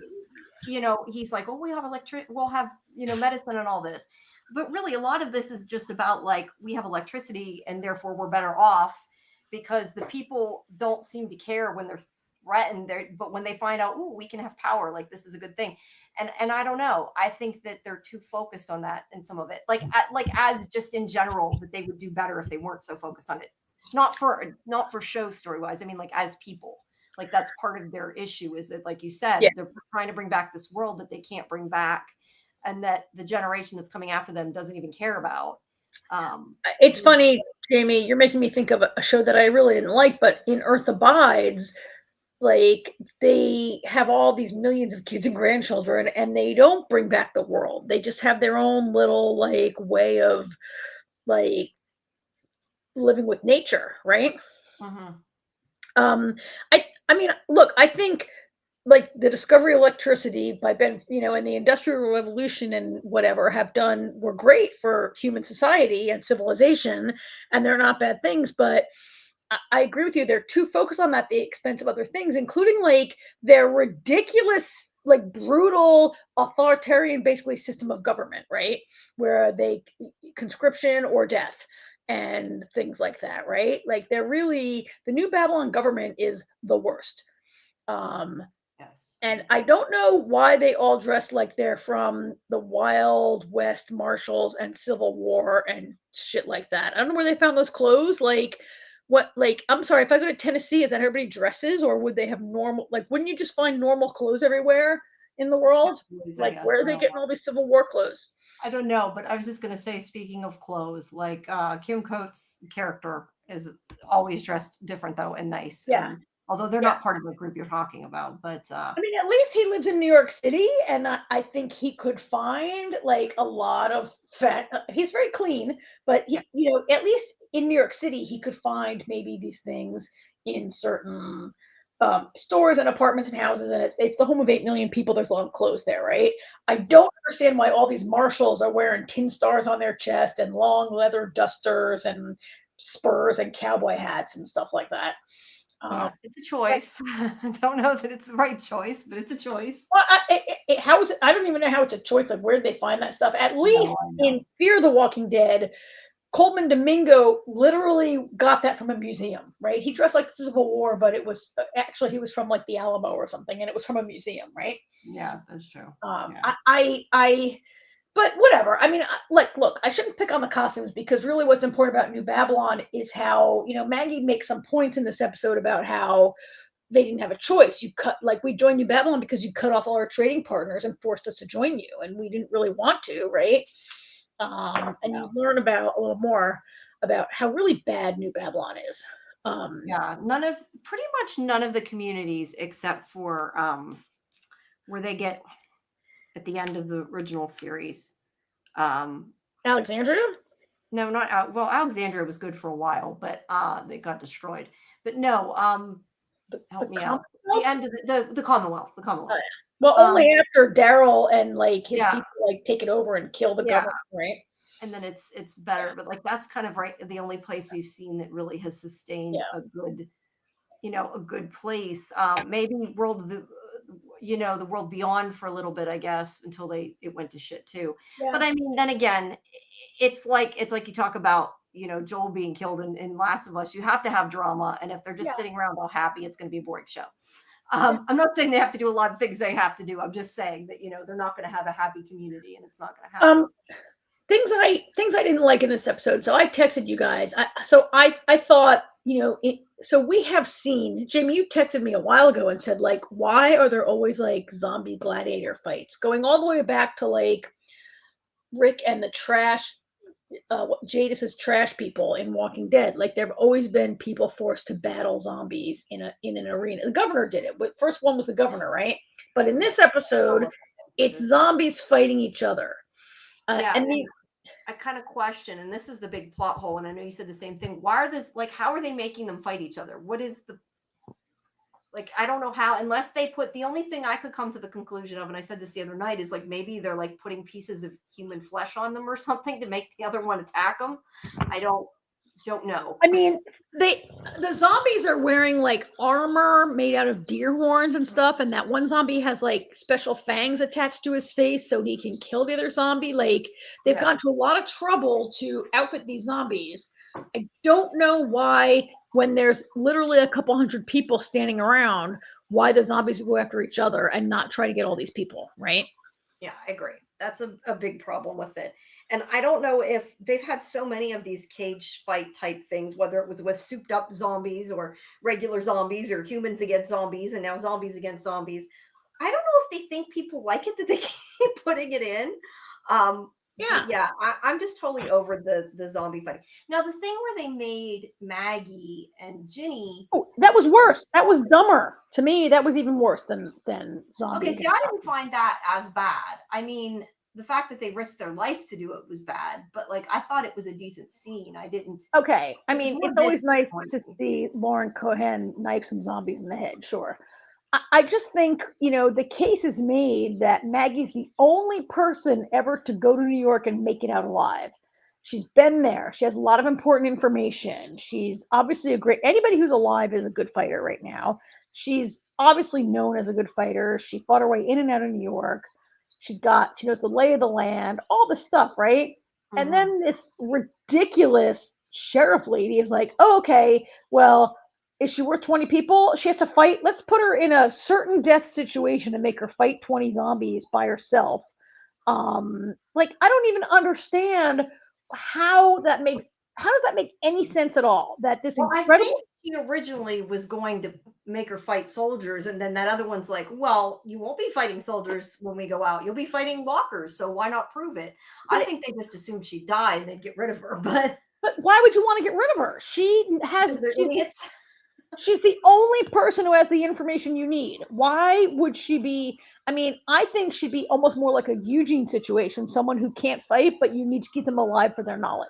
Like, why you would be like, I know that she makes the deal and says, like, nobody else has to go. If I go, nobody else has to go unless they want to. And they're pissed they're not going to get to conscript some soldiers, right? But why you would be like, let's kill her when she's absolutely the only person who can help you get onto Manhattan Island? It makes no sense. It makes no tactical sense whatsoever why you would take your source of intelligence and risk her life. Yeah. You should wrap her up in bubble wrap and do whatever you can to protect her. Honestly, they right? They definitely need her. At least they finally have realized they need her, I guess, is the good outcome of that. Or at least they think they do right now. Whether that'll stay, I don't know. But I mean, for me, it just set it up that these New Babylon people are completely stupid and like kind of cartoony, kind of like a cartoon villain would do that, right? Like any kind of legitimate military leader with any sense whatsoever would not have done that. Yeah, I think it was a way to get them to fight the zombies. Like, it was a way to set up Lauren Cohan having to fight these zombies, and for who's the young girl that I want to call her Dina. That's not her name. No, her name is Ginny. Ginny. It was a way for Ginny to partner up with her and set the stage for Ginny going with her. Yeah. Right? Which, the whole reason she did this was to keep the two of them safe. And then Ginny's like, I'm going. So Ginny hates Negan but loves Negan. Like, she's like Maggie. Like, hates Negan, loves Negan, right? Not loves Negan, but Ginny, he was her father figure, so she loved him, and then he confessed he killed her father. She came to hate him. Maggie hates Negan, but still she doesn't love him. She feels bad about leaving him to his fate, I think, right? But that says more about her than it does about Negan. That just because she's a good person. Like, you don't have somebody help you, like rescue you, and then braid them up with a golf club until they die. But we won't go there. Appreciate having Maggie to be this person to remind us that Negan can never be redeemed. Right. And as much as the show tries to, has tried to redeem him, or Rick tried to redeem him, that Maggie was always there to be like, oh, hell no. Right? Yeah.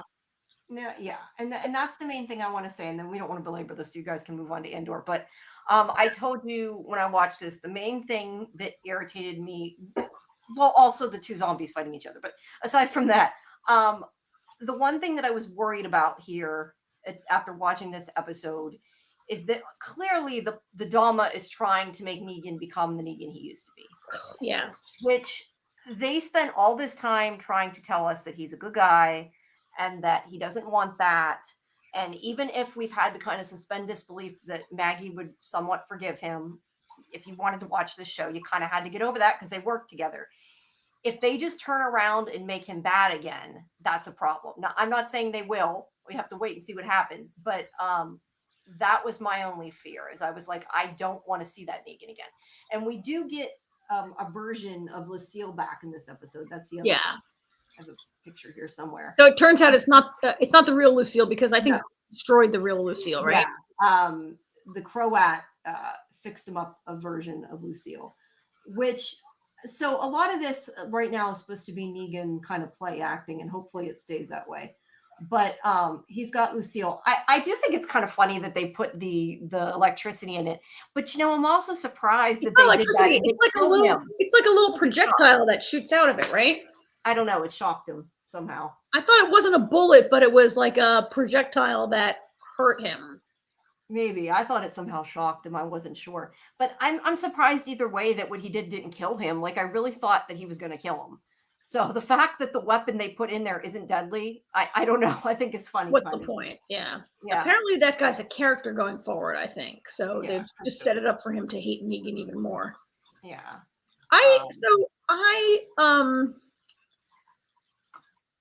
I think there could be interesting tension in the story of Negan, like, not wanting to go back to who he was, and them trying to, and someone trying to push him back down that road, and Negan, like, he's worked hard, he doesn't want to. I thought the setup that, they kidnapped his wife and child was a little bit weak. It's a little bit lazy. I don't understand how these people who live in New York City, and it's totally, like, it is said more than once that New York City is totally cut off. Nobody can get in, nobody can get out. And yet they're like, oh, we have such great intel. We heard that your wife, Annie, and your son, Adam, went on a wagon train to Minnesota. They have all this information that, like, I'm like, I don't know how they got that. That seemed a little too easy. And an easy way to force Negan into there. And I also don't understand why they need Negan. Like, I'm sorry, there's no charismatic people who survive the apocalypse. They have to hunt, like, the entire if she's evil. And that's the other thing, is why aren't they, like, she's evil, why aren't they scared of her? Why isn't she doing it? Does she just not want to, or is that what it is? She isn't charismatic. All Negan did was stand up and say, like, fight together or I'll kill you. Like, they really needed to wait. According to the backstory that we heard, I think Negan's been living in that cell for a year while they tried to convince him, right? Yeah. And then finally they kidnap his wife. Like, I'm sorry, you don't have any people in your ranks, or you can't kidnap anybody who's living in Manhattan. It just, to me, is a little... Yeah, I don't know that Negan is the only person that's capable of making people listen.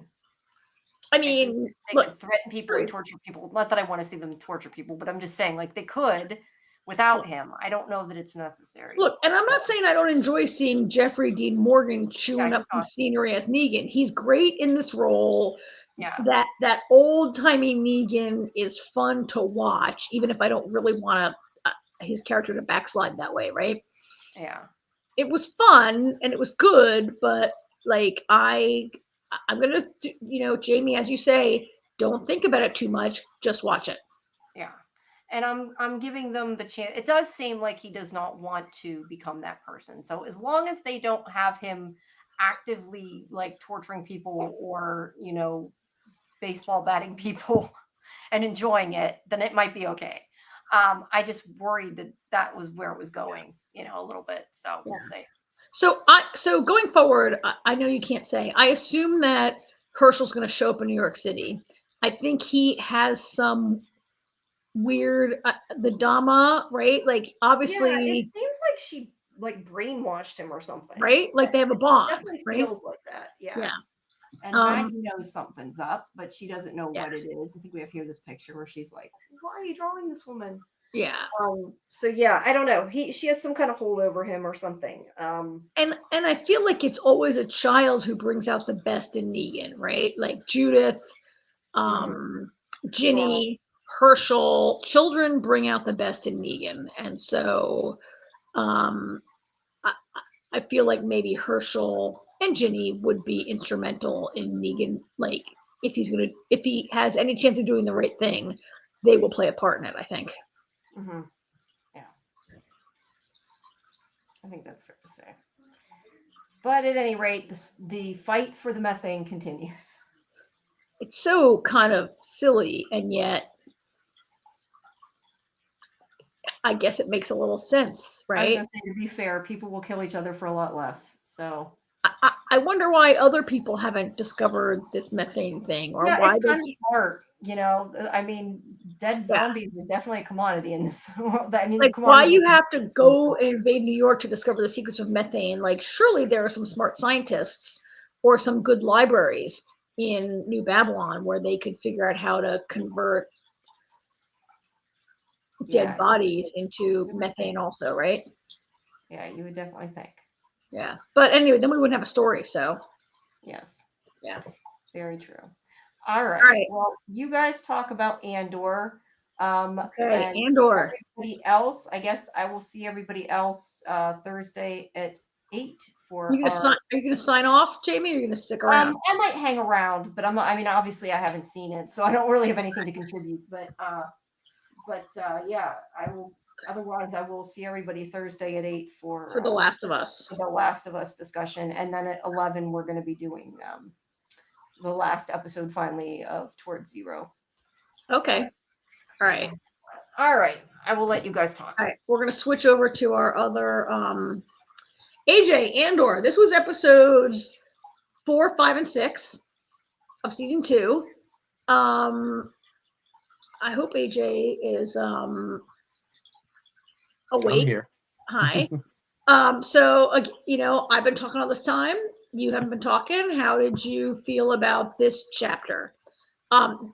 Vis-a-vis last week and just as a chapter. It's a year later. Yeah, I don't think each chapter is a year later, and I don't. I feel like there's a lot left on the table. Yeah. I don't think I like the way they're doing this. Like, if you had this much more story to tell, why just 2 seasons? You know what I mean? Like, so I mean, the overall, all I know is the first thing I thought was, if each chapter is going to start with a Bix hallucination or dream, Karen is going to shoot somebody by the time it's done. I know, right? Chapter, like the first chapter literally started with a Bix dream, and this one starts with a Bix hallucination. Yeah.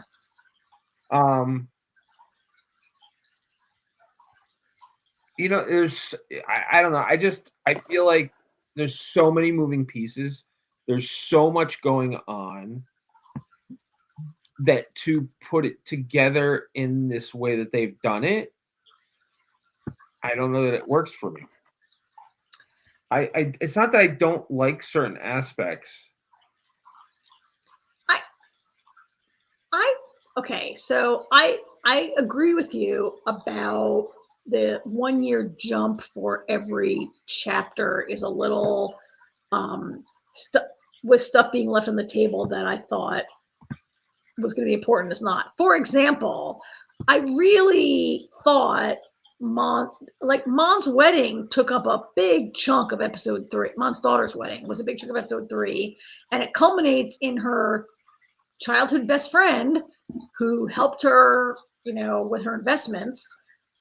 He's escorted away and he's obviously killed, right? Right. But Luthen makes that decision, and I thought that was a big deal, right? And like a year later, there appears to be no ramifications of that whatsoever. It's I guess because it's not important the story, it's more symbol. I guess this show is really about the sacrifices you make for a rebellion and the people they have to sacrifice and the things they sacrifice. And I guess that friend, but I thought that was going to be a bigger deal, and it in the end is nothing, right? But that's what I'm saying. Like, I don't understand what the point of any of it is when you're doing 3 episodes, as 4 chapters, and it's like, I mean, I'm going to jump right to the end here, but the heist on Gorman.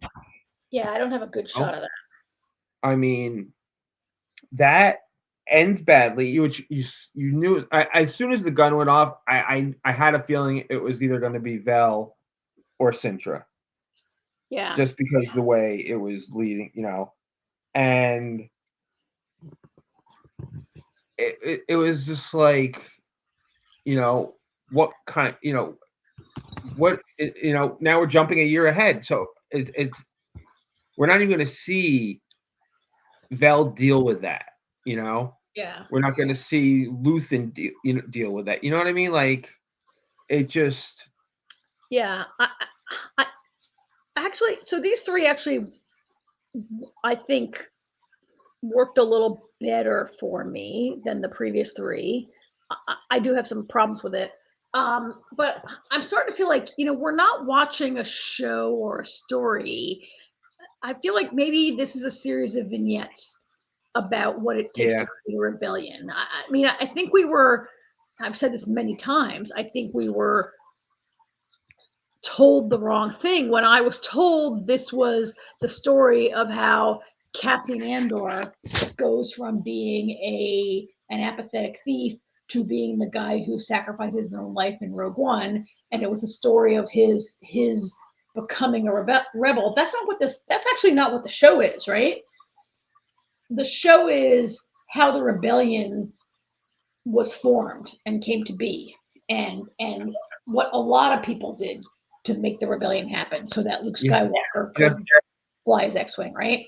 I kind of I finally enjoyed Andor, and he wasn't playing Andor. Oh, you liked when he was playing? I think I have a picture of him, or do I not?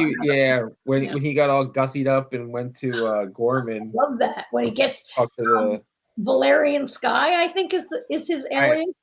I don't remember what the name was, but he was just so chipper, and I don't know. It was funny, and it was like I'm enjoying this, him playing a character, but I don't enjoy him when he's being himself. He was great, and he was, when he comes back to Bix, he says, "I was so pretty," and I'm like, "Oh yes, he was so pretty. He was so pretty." The Bix story arc kind of annoyed me at first. Yeah. Because think about they leave the planet, and now here we are a year later, and she's doing drugs, and she's got this problem. She's hallucinating about this doctor that killed this young soldier who. We're not even sure what we're being thrown into, and we kind of sort of learn about what her issues are, which I can understand as we get to see what's going on. And Andor is and that's the thing. Andor's not believable yet. Still not. Like, he's still not the guy, right? He's still not. Yeah, like he's explaining to her how this is war and this is how things are and you gotta get used to it, and it's like I don't think he's used to it. Like and that's the thing, because we're jumping around like we do.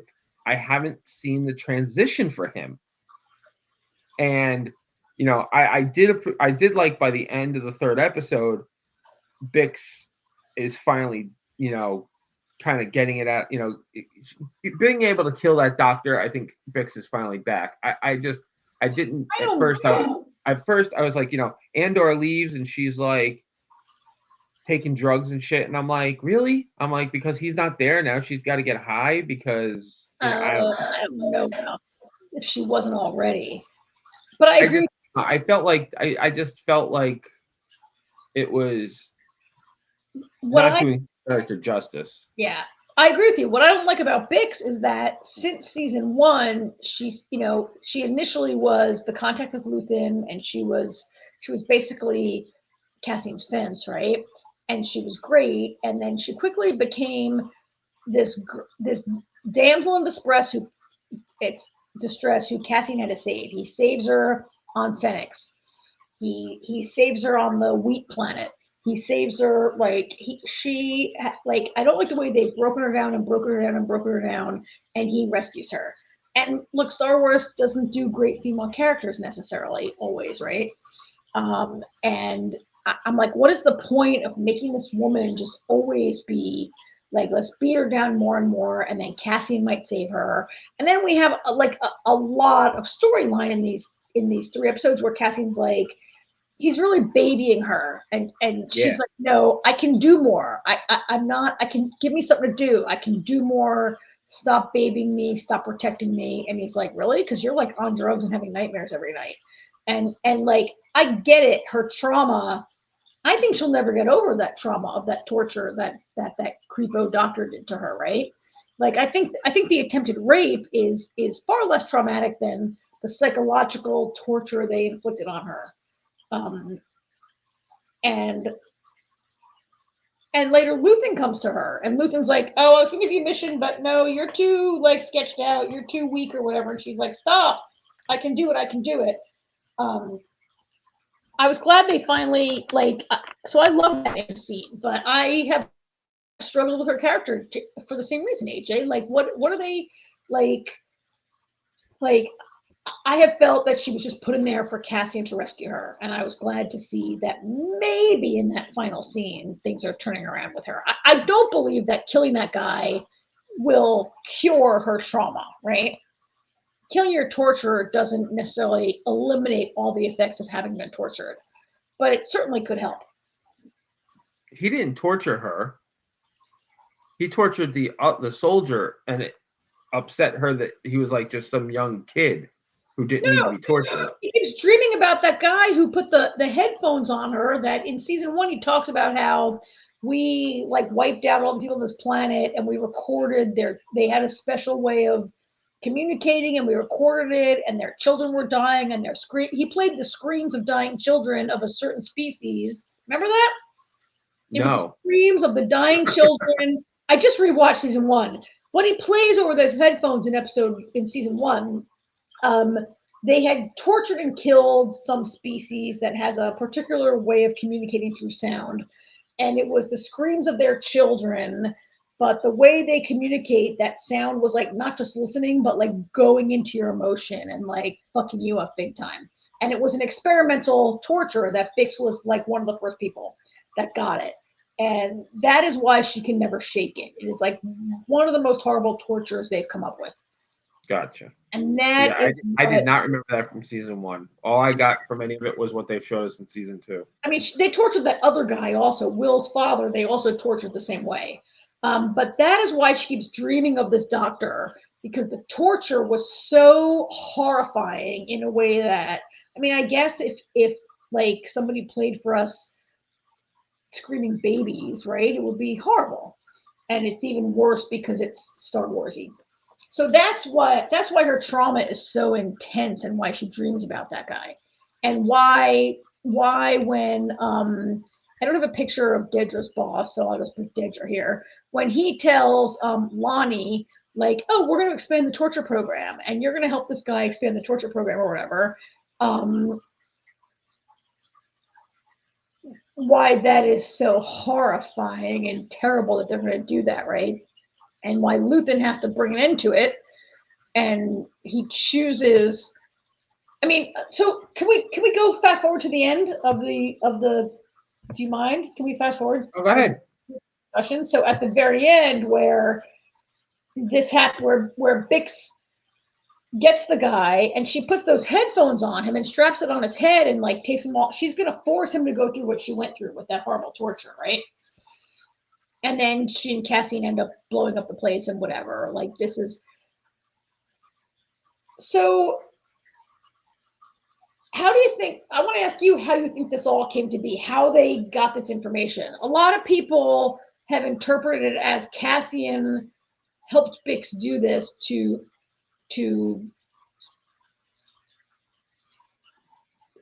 Move on.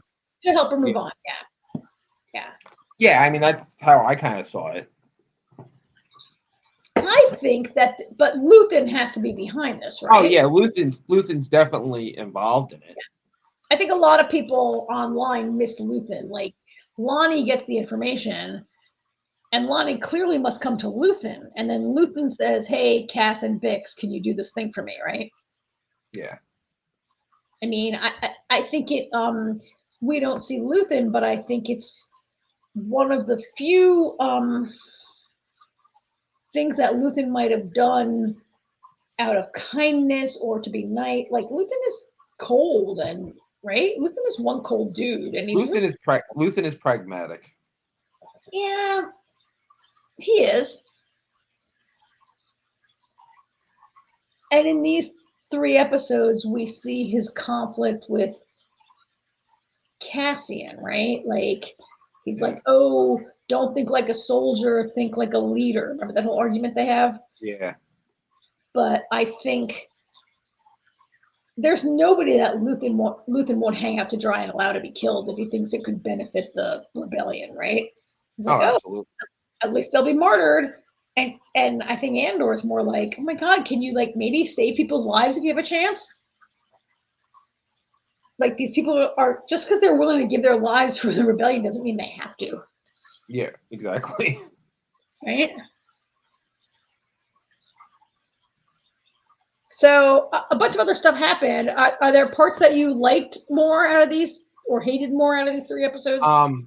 I really enjoyed Cyril setting everything up to have the rebels contact him, and that him and Dedra had to act like they aren't together anymore, so that nobody connects the 2 of them. Yeah. I thought that was a lot of fun. I also thought it was funny that as he was leaving Gorman, Andor was coming to Gorman, which I thought was ironic because earlier at some point Dedra's like, we gotta find Andor, find Cassian Andor. And meanwhile, he's on the same planet as her.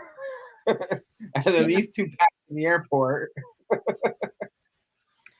I thought they might see each other. I thought they did a decent job of building a little tension there. Yeah, I was kind of wondering where it was going to go. But I love when Cyril gets to Dedra's and she's like, we have an hour. And he's like, wait, what? What do you mean we only have an hour? She's like, we have an hour, and then you have to leave. Like, nobody can see us together. Nobody can know what's going on. And he's like, an hour, huh? And she's like, turn off the lights. Yeah. Like those 2 are just, I don't know.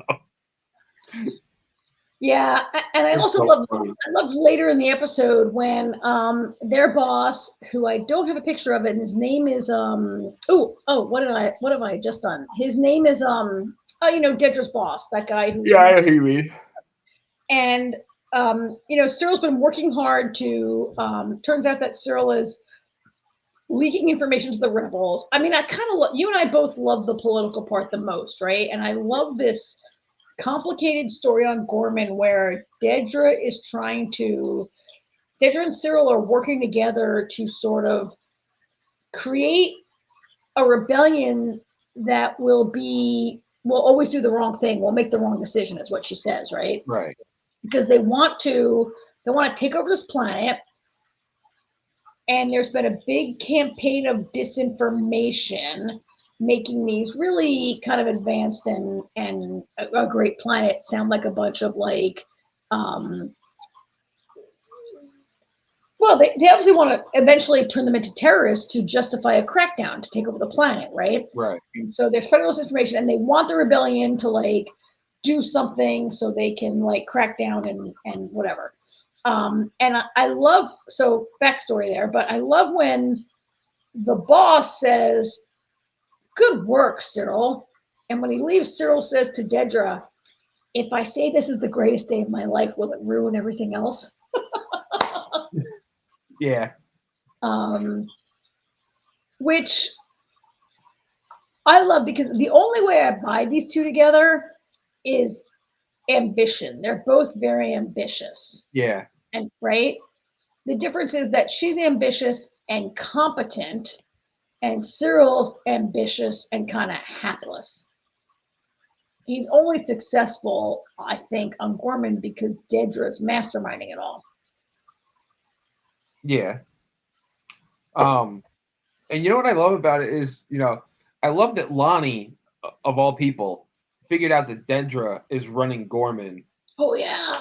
And then, tells Luthen, because of that whole meeting that they have, in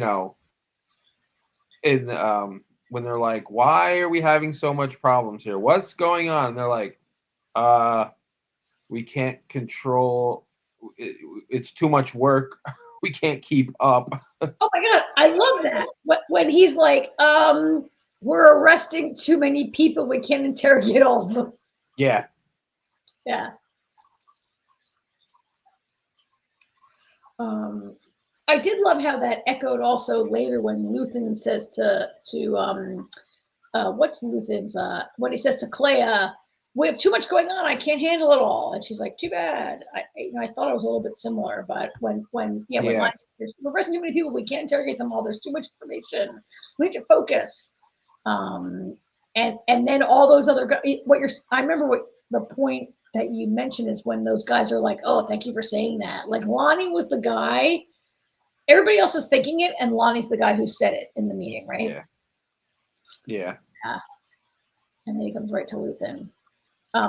Did you also catch the part where Admiral, what's his name, the boss, I don't even know the guy's name, he says to Dedra, "Listen, Cyril can never know what's really going on here." And she's like, Yeah. "Oh, he doesn't know." So what do you think about that? What's really going on then? Apparently, I don't think we know either, because I thought it was pretty obvious what was going on, and Cyril, I thought, knew what was going on. So what's going on that we aren't aware of? Or am I to believe that Cyril has no idea that they are trying to, turn everybody to make it look, so they could take over? Like, how does Cyril doing all this and not know what their goal is? Karen? Did I lose Karen? No. I'm here. There you are. Sorry. Can you hear me now? Yeah. The reason they want to take over Gorman is because there's an energy source on the planet. Well, that I know. How does Cyril not know this?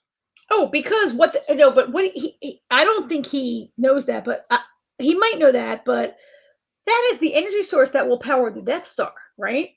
That's what Cyril doesn't know, is that they're building the Death Star. Okay. Don't you think? Yeah. Okay, that makes sense. I think the reason they want this limitless power source is for the Death Star. No, that makes it. That makes sense. Yeah, no, that's possible. He doesn't know about the Death Star. That's possible. And I think he doesn't know about the Death Star, and that they're going to use it. What they're using it for, that Cyril can never know that, because first of all, Cyril can't be trusted, and second of all, he might not agree with destroying entire planets, right? He's ambitious to a point, maybe, right? I think. Oh, I unplugged. Maybe you can't hear me. Can you hear me? I can hear you. I can hear you. I unplugged my thing, and I'm almost empty. These two continue to be almost my favorite part, my second favorite part, because my favorite part of this episode. Well, there are two other great parts of this episode. Can we talk about Saw Gerrera? Yeah, let's talk about Saw. How did you like that whole Saw business that went on here? I felt like it wasn't enough. Like it just kind of like Saw's always been a wacky character. But I don't know. Yeah. It just the way, especially the way it ended when he's like, take off the mask. He's like, just breathe it in, and I'm like, and then Will was like doing it, and I'm like, these people are lunatics. Yeah, that kind of made no sense. I thought AJ that had explained to me. So for me, Saw was always kind of a weak link in Rogue One because he was so crazy. And I'm like, you know how I hate characters that are breathing out of masks, and like whether it's from Fear the Walking Dead, or I think in Blue Velvet, or I'm like, oh, I hated that about him. And I'm like, why is this crazy guy breathing through his mask? Why is he so cuckoo? And I feel like this episode filled in some of the blanks for me that the next time I watch Rogue One, I would understand him better. He talks about how he was in a work camp from the age of like 13, and how he basically was exposed to breathing in jet fuel for like years, and he's now like addicted to jet fuel, kind of, right? It's not clear to me in Rogue One, is he breathing jet fuel or is he breathing oxygen because his lungs are killed from jet fuel? But I kind of, what I thought was a stupid affectation in Rogue One, I now kind of get from having watched this, maybe. I never thought that hard about it. Well, Saw Gerrera's been a character that I'm always like, what is with this guy? But yeah, Will, I really thought in that scene that he might rip Will's mask off. And he doesn't. See that. I agree with you that it maybe is not believable or doesn't make sense that Will would rip it off and breathe in jet fuel and be like, I get it that Saw is charismatic and that he runs almost like a cult, but it kind of didn't really, maybe work as much. Yeah, that whole thing was crazy, and it was just such a small piece that I just feel like, what was the point?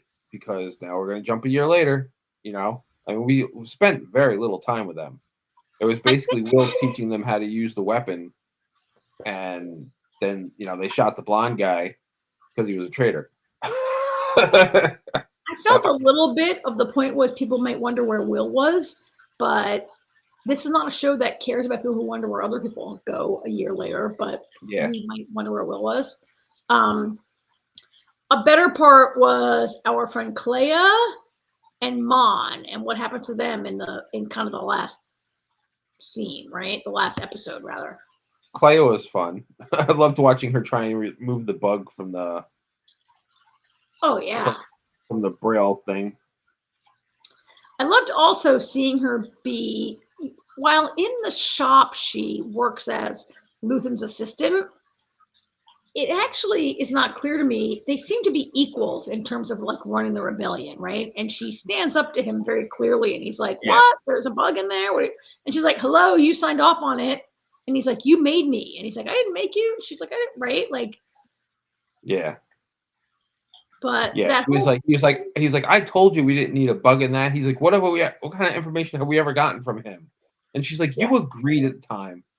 And he's like, "I agreed because you wouldn't shut up about it, Yeah. Yeah. I like that. I liked Mon, who was sort of like, I liked Mon. I liked her with, there's Luthen in the background, and I'm liking Perrin more lately, as, when I was talking with Roger on Sunday, I feel like Perrin, this marriage, I haven't always got between Mon and Perrin. But I've learned to see it as maybe an arranged marriage, a marriage of convenience, and a guy who in season 1 really enjoyed all the trappings of her wealth and her being a senator. And in season 2, he's like, oh my God, we have to go to another party with these horrible people. Like, I kind of get them together. Yeah, I feel like Perrin enjoys the status quo, where Mon's like, but so many bad things are happening. How can you be okay with, Yeah. Like he sees it, like you said, he's like, we have to go to a party with more of these idiots, these bad people and everything. Yeah. But he's not going to say anything because he enjoys the wealth. Wealth, Yeah. The power, yeah. You know what I really liked was, I hadn't even thought about it because the Empire is currently, this is the first time we've ever seen a Senate meeting since the Empire took over. Yeah. All our Senate stuff that we've ever seen in Star Wars was always before the Empire. Oh, So yeah. it's just kind of interesting to see. And Mom was like gripping the sides of her podium. She was so angry, right? Yeah. And then, lo and behold, Krennic shows up at the party, which was kind of amazing also. I love that. Oh my God, that was great. Her coming face to face with Krennic. First of all, I love Krennic. Krennic is such a great villain. He is. He's a great villain. And that whole scene was just wonderful. And everybody having to think on the fly, like when he says to Clea, he's like, I understand this is a favorite piece of yours. And she's like, oh yeah. Oh yeah. And then Lonnie has to be like, oh, it's a book. She's like, remember, this will be quiz. And then lo and behold, Krennic is quizzing them, right? Yep. Oh yeah. This was a very so one thing that I felt, AJ, that I missed in these 3 episodes is we didn't get a big action set piece, which we have gotten in pretty much every chapter. There was no. Okay, so we should talk about the shootout on Gorman, because maybe that's an action set piece. Surely it is, right? But it didn't involve flying in space. The only action part of it was when the guy was like, "What's going on here?" and the douche nozzle was like, "Just go home," and pulls his gun. And I'm like, why does this guy have a fucking gun? Yeah. When he wasn't supposed to have a gun. Vel told them, no guns. You can't bring any guns. Vel said to them, you can't bring any guns. By the way, I love this shot where these two are in like a yin-yang kind of window, right? Yeah. But Vel said, no weapons, do exactly as you're told. And we knew, as soon as she said it, we knew it's not going to happen, right? Yeah. Especially since that guy was being a jerk the whole time. I did think that was well shot, well written, well directed. The way that whole heist happens was a good scene. It didn't have, right? And Cyril giving the play-by-play. Yeah. I mean, Tony Gilroy, who runs the show, is from the Bourne movies, right? So he can do a good scene like that. Yeah. And the guy who wrote these episodes is named Will, I gotta look it up, Will Beaumont. Oh God, I should know this. So the guy who wrote this chapter, or directed it, and writer Will, I'm looking up his name up. His name is Anderson. I gotta look this guy's name up because I want to give him credit. His name is Beau Wilmon, is the guy's name. He wrote, AJ, in season 1, my favorite chapter, when Andor is in prison and then escapes from prison, which I thought was really, for me, a highlight of season 1. And the guy who wrote that now wrote this. I thought it was a good, I thought this whole failed rebellion where Cassian goes and visits and he says, they're not ready. These guys are not ready. They're going to screw up, which is exactly what Dedra wants, right? And Luthen won't listen. And Luthen doesn't care. Luthen's like, whatever. If they'll get killed and they're martyred, at least it'll be a spark. Cassian's not willing to sacrifice. So he sends Vel and Cintra to help.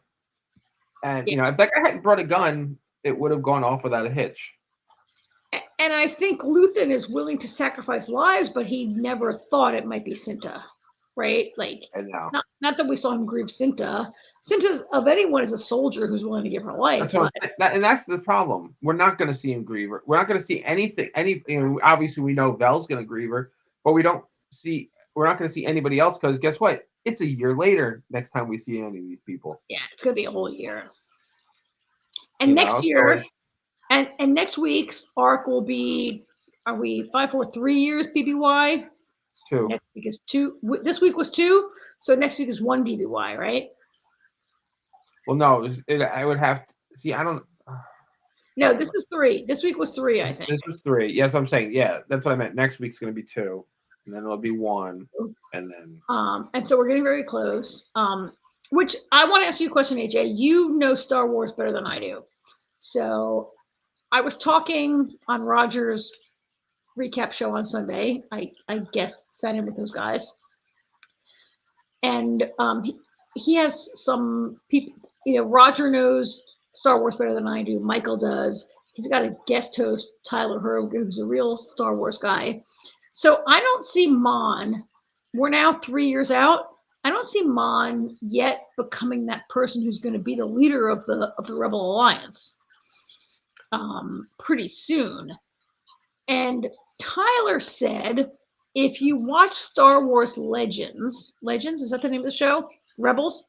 If you watch Rebels, the timeline overlaps, precedes this and overlaps, and Mon Mothma is already having operations and people that she's in charge of. And so for him, he felt like this Mon is maybe timeline-wise not exactly where she is in other shows. Do you feel that way? I hadn't really thought about the timeline, but I think part of it is, I think Luthen dies. Oh, really? Luthen has to die.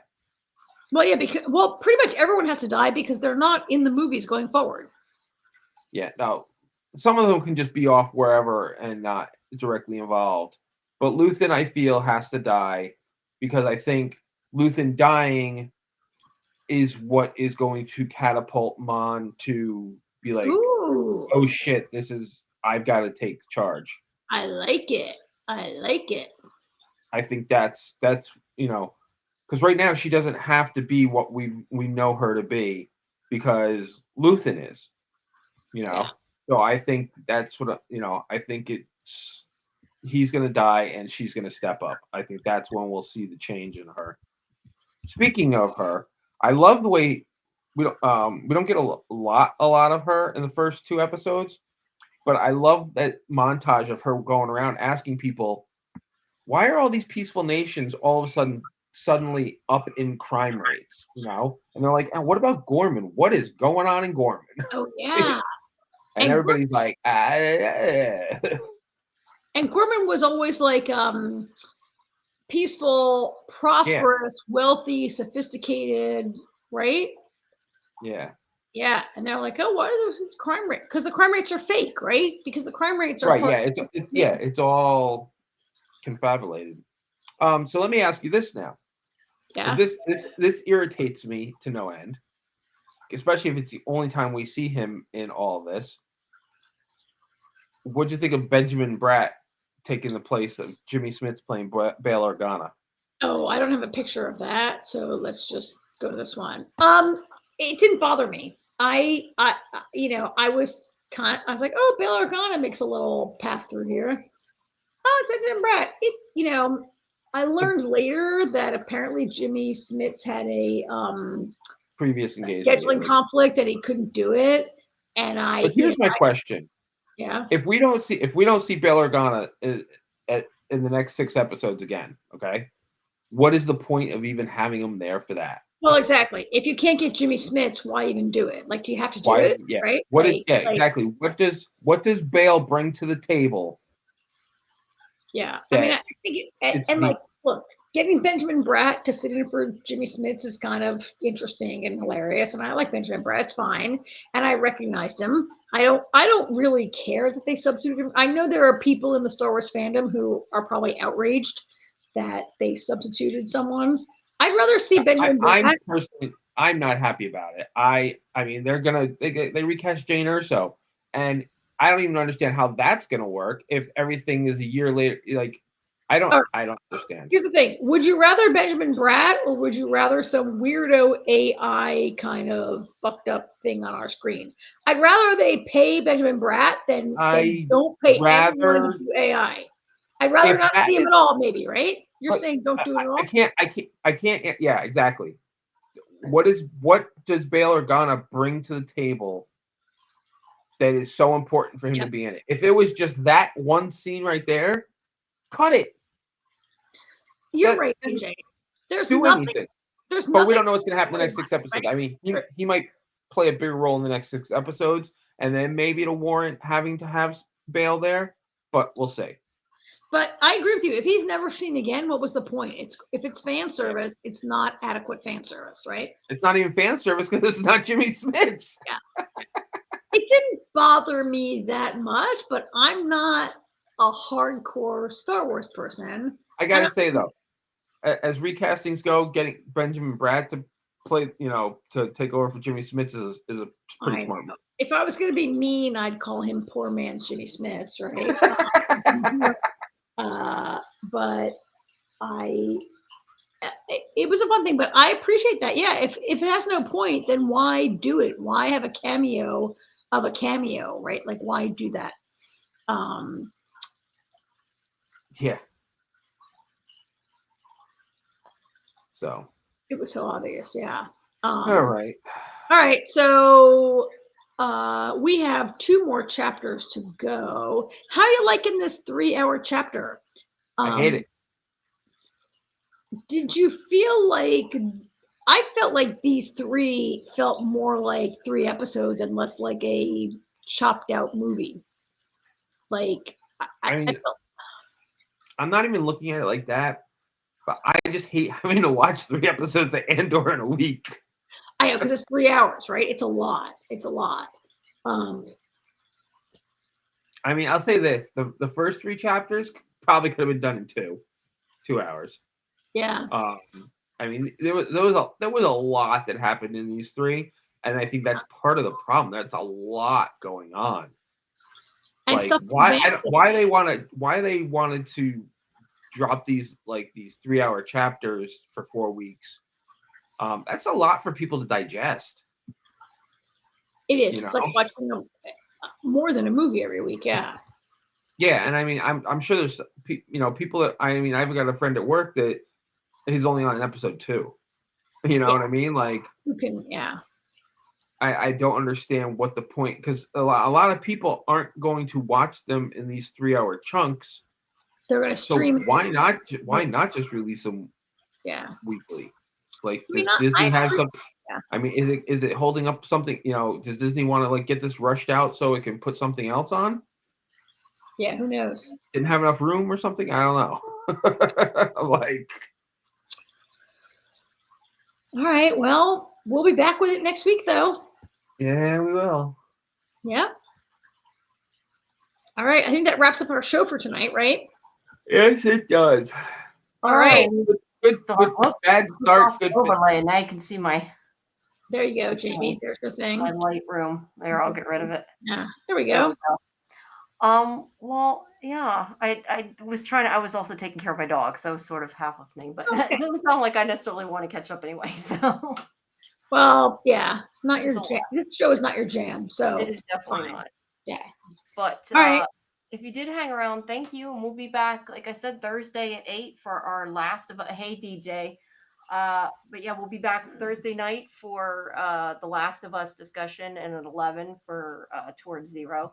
And we also have be having a watch party for Towards Zero on Thursday night, and I'll put the link here in the chat for our Discord. If you're not a member, please make sure you join so you can see our schedule and everything else, and check out all our live streams and interviews on our YouTube on Sci-Fi Vision. And make sure that if you're not subscribed, you do, because especially if you're watching this on NDB Media, as I said last time, which is great. We welcome all the people from everywhere, but you might not get all the updates for all of our shows, because you can only get 3 notifications a day. So especially if I'm posting interviews, you're not going to see all the notifications if you're not subscribed to Sci-Fi Vision. So subscribe to Sci-Fi Vision and NDB Media. So yeah, so there's that. But we will see you guys Thursday, I guess. All right. Yeah. All right. All right. Good night, you guys. Ladies. All right. Good night. Good night. Bye-bye.